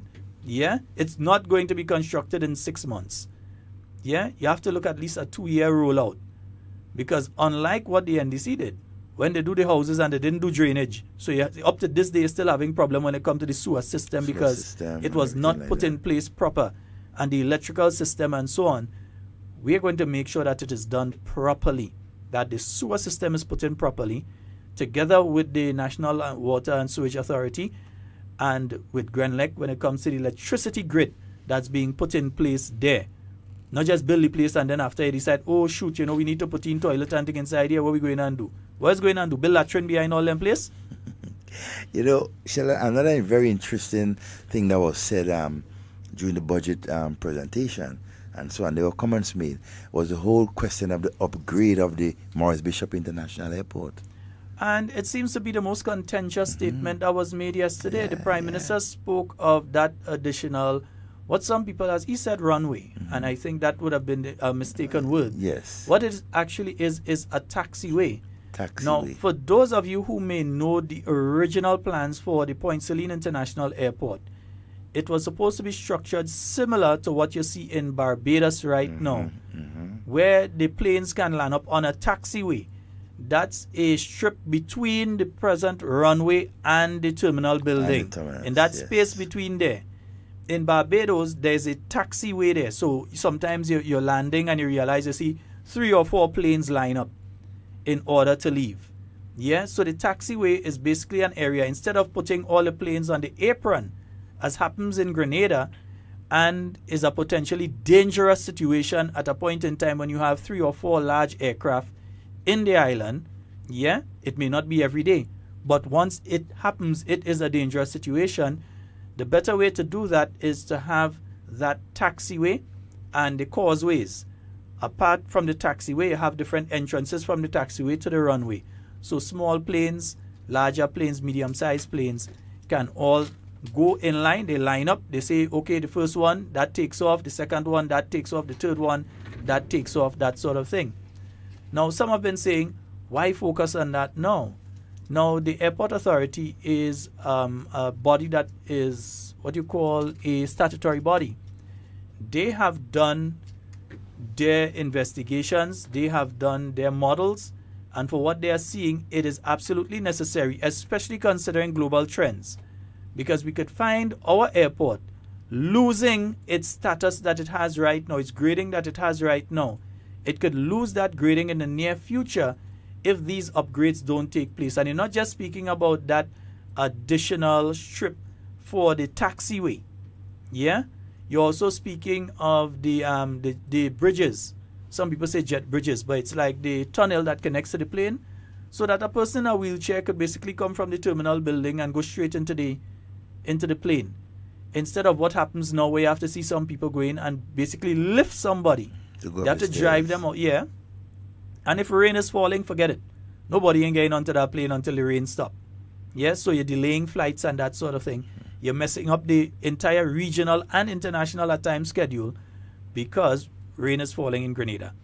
So putting in place those sort of things so that people could leave directly from the terminal and go straight onto the plane, putting all of those different things in place. Now, if we had thought that way, back in the days of Comrade Bishop, if he had said, well, now we need no new airport, that kind of thing. We need to put our airport for international flights and that kind of thing. Where would we have been right now? We'd still have small planes landing in Pearls. Yeah? In fact, St. Vincent took all these years before they reached to where we reach now. They just opened Argyle. Yeah? And if you check through, you'd realize that the majority of these new facilities that are being built, Trinidad has it, Barbados has it, and so on, they have the taxiway. And it was part of the initial plan for the Point Saline International Airport in the first place. And some of them know that, you know. They know that. But I believe some of them are just ignorant of the facts in relation to it. Spiteful and vindictive. I believe it's important for us to at least let people know. Exactly. What is being done is not a new place for the planes to land and take off from. What is being done is a new area for the planes to be able to taxi out onto the runway in keeping with international standards, as ought to have been done since 1983. It's like it's a housing area where, okay, as Sheldon said, the plane is getting ready to go and perhaps one is about to land, so they line up and you get ready to, I don't know if the technical man can find the picture and show it up to give an example of what we're talking about. Maybe another day. So a lot of you all out there who have the objections and making all sort of foolish comments, explain. Well, let's not say that they're making foolish comments. I think some people are concerned and they have genuine concerns. And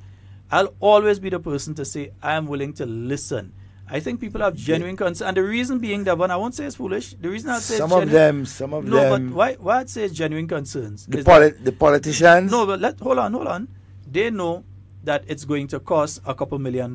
They are saying, in their mind, they're seeing that as a further burden on their pockets. Even though it's a statutory body taking it with government support, they see it as a burden on them. Not realizing that if you take that money, and someone was saying, okay, the carronage and that, yes, the carronage needs upgrading and it needs fixing and that kind of thing. But when you do that, that's dead money. When you do it with the airport and you increase people coming into the country, you increase visitors, you improve the visitor experience so they want to come back. When you do that, so the person who comes here from Sweden or wherever, and they get soaked on the term, they get soaked trying to get to the plane because the rain busts down while they're walking out to the plane or that kind of thing, that person immediately has the impression that Grenada is a place they don't want to come back to. Or when they come off, the first thing that greet them is some rain and that kind of thing. It's a negative experience. So that you improve the visitor experience that the person wants to return. So that, yes, you will have to pay back money, but you'll also be making money off of the project that you're putting that money into to make back that. And remember, you have Silver Sands. You have further expansions that took place at Sandals that are taking place Kimpton. You have the Rivera and the Livera. You have all these projects that you have taking place that are going to increase the volume of passengers coming into Grenada and also the size of the planes that are coming into Grenada. That's going to be a case. And to be able to handle that, you must have the proper facilities. So yeah, you're seeing it there. And for those of you that are seeing it right now, yeah, I see a man said it for me one time, you know. But what you're seeing there is you're seeing the main strip, but to the left of it, you're seeing what is the intent to put in for Grenada, and in between you're seeing the parallel lines that are running there. The 1, 2, 3 that are there, those are the taxiway. Those are not the taxiway, but the taxi. Those are the not landing. There's not to land on. You're seeing the other ones that are running there. So on the right, you're seeing the runway, and you're seeing the bridges. That's what I was looking at. The bridges there. Those are still not the bridges, you know. There's another word for them. It's slipping me right now. I had it in a post earlier today. I think I'll have to go back to the post and get it. It's not called a bridge. The bridge is the one that connects to the plane for the persons to board the plane. It's the taxiway, the loading, the taxi bridges. Yeah, taxi bridges. taxi bridges, and then you have the loading bridges. Right? The loading bridges are the ones to the plane directly. The taxi bridges are the ones for the plane to taxi along to go onto the runway. So that is what is being done. You're upgrading the airport, because the airport, when you spend money on the airport, it is a facility that brings in money. Yeah? So that is why that is being done. I know some persons had problems with that. And as I said, I understand. People would have their different views in relation to things. They are the dishonest ones, as Devon is saying. The politicians who know better and saying worse. They are those, but I believe everyone would have their own individual views in relation to it. I believe it is a good move. It's forward thinking. If Sir Eric Gary had decided that no, unless we build over a hospital in Grenada, we're not going to invite the medical school here, hospital before medical school, we might have had improved medical services here in Grenada right now, but we would not have had the medical school that's providing a significant amount of money to our GDP on a yearly basis. Millions of dollars. Millions of dollars. Remember, those medical students, they had to eat, So they're purchasing from the supermarkets and so. And the job creation. It created, so much and continues to create, for our people. They buy gas, they do laundry, they utilize water, they do different things. Everything like that. It's... Yeah. They go to the nightclubs, they go and they hang out when they don't have exams. So they do contribute significantly to the economy outside of the payments that the university itself makes directly to government as well. So we have to be forward thinking in how we look at things. Devon, tomorrow, budget.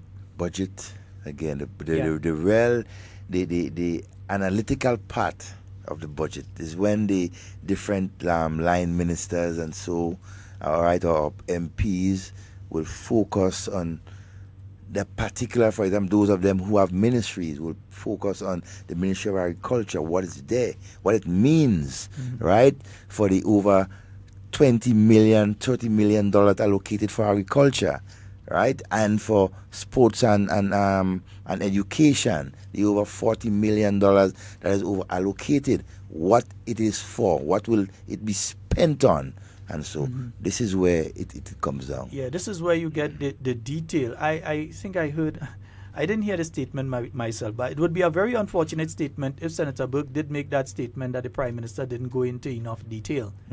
It is the budget speech, not even the budget statement, it's the budget speech. The budget statement is a little book, about 100 pages, that's given out. The budget speech is not word for word what's in the budget statement. And then you have the budget document, which goes over 500 pages, which says ministry by ministry. Exactly. How much money for stationery? How much is a minister being paid, or a junior minister? How much is being spent on electricity and other areas? What is the salary of each individual within that ministry, or for intended people within that ministry, established and unestablished staff? So that document is over 500 pages. As a former Minister of Finance, I know that Senator Burke knows that part. He knows. So he knows that the Prime Minister's speech cannot go into detail. It could give highlights, but it cannot go into detail because it would take weeks. You're talking about a 500-page document, tick, and walk with one Friday and make sure that you see what it's like. It's a thick book, thicker than the phone book. It's about 5 times the size of the phone book. Yeah, about that. At the present phone book, about 5 times the size of that. So it is not a small document. And if Senator Burke is saying the Prime Minister needs to go into more detail, I hope that he listens over the next 2 days while individual ministers and then the Prime Minister as Minister of Finance, Parliamentary Representative for St. George Northwest, and Prime Minister speaks in that capacity, Minister of National Security and so on. And as I said, national security, special good morning to the men and women of the Royal Grenada Police Force, our customs officers, our immigration officers, our prison officers. Coast Guard. Coast Guard fellas, man. We say a special our good rural morning. Constables and everyone. Good special good morning to each and every one of you. Hey, you know what? Hey, Depot, what is it? Call the thing. Call it thing now, Doc. Call it thing. Yeah, you want to hear that, or we go pay it on. We go pay it on eventually. Yeah, Deepo, you gonna get a wish. Yeah, you'll get it, man. We go play that for you, Deepo. We go make sure and play that. And I have a nice little piece of dub poetry for you as soon as I'm done with that particular one. All right, that's all the time we have for Hard Talk today, huh? Yeah, it's been, I mean, and we like, stay tuned tomorrow, please, Lord, as usual. As Sheldon said, some stations will join us at 9, some at 10, to carry the debate, right, within the lower house. And via Hard Talk online, we will be bringing the entire session. Yep. It's going to run from 9 into tomorrow night, I believe. And perhaps the following day. And then when it finishes tomorrow night, it's going to be, so I do not think we'll be having Hard Talk on Thursday. The same situation should obtain. We should be starting at 9 on Thursday with Parliament. So it's until Friday. Yes. We will be having Hard Talk Friday, again. Please the Lord. Yeah. Oh, boy, then you would give me a last day. Friday, please the Lord. Yeah, God's willing.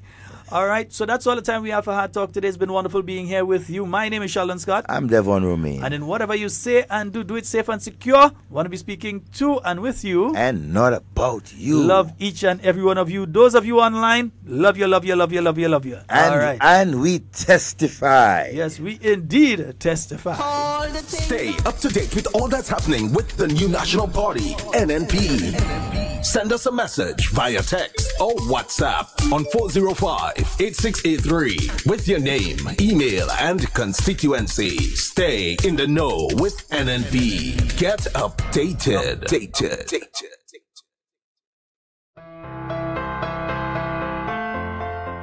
5 years ago, we started an incredible journey together. We dreamed and we strove to achieve. We are happy with the success we have had, but not content. The arch of progress is bending in the right direction in St. George Northeast, and many people have benefited. But there are still others that are yet to be lifted by the rising tide. We cannot leave those people behind, and so we continue to fight, and we continue to push on. I am Tobias Clement, and I'm running again to continue what we have started. Our dreams are too big, our ambitions too large for us to stop here. So let's keep moving.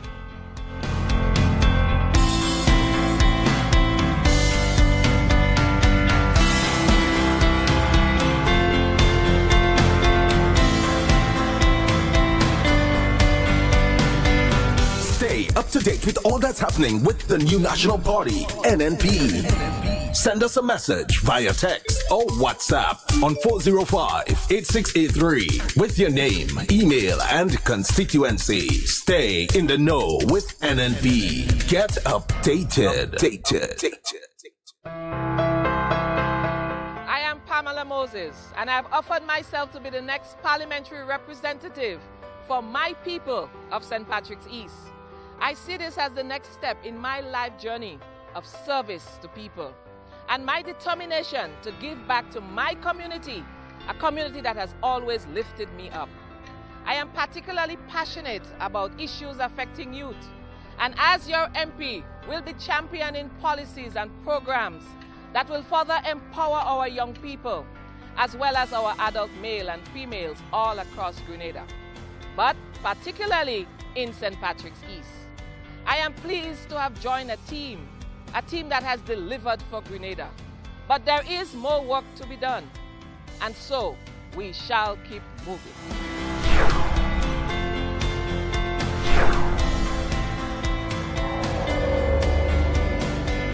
Stay up to date with all that's happening with the new National Party, NNP. Send us a message via text or WhatsApp on 405-8683 with your name, email, and constituency. Stay in the know with NNP. Get updated. I believe that my life's journey as a sister and daughter, a community activist and educator has prepared me for the next chapter. As a young woman, I have always firmly believed that our generation can continue to build on the solid foundation already laid. My long association with the girls in the Junior Achievement Program has taught me a lot about national potential. This is not about where we have started. It's about how far we can go together. I am running so that I can stand up for you. I know who God says I am, what He says I am, where He says I'm at. I know who I am. I'm working in power, I work in miracles, I live a life of favor. Stay up to date with all that's happening with the new National Party, NNP. Send us a message via text or WhatsApp on 405-8683 with your name, email, and constituency. Stay in the know with NNP. Get updated.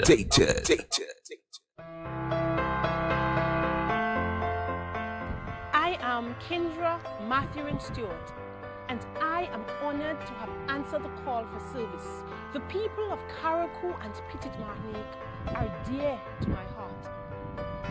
I have grown up in a time of expanded opportunities, showcased by the fact that I have had the fortune to study and become a professional. There are many young people who seek the opportunity that I have had, and I want to be a part of that movement that helps open up new doors. It is the aspiration of ordinary people that inspire this new journey of mine. As my generation rises up to service, you can surely count me in. I am Kendra Matthew Stewart, and I am running for you, the people of Carriacou and Petite Martinique. Keep moving!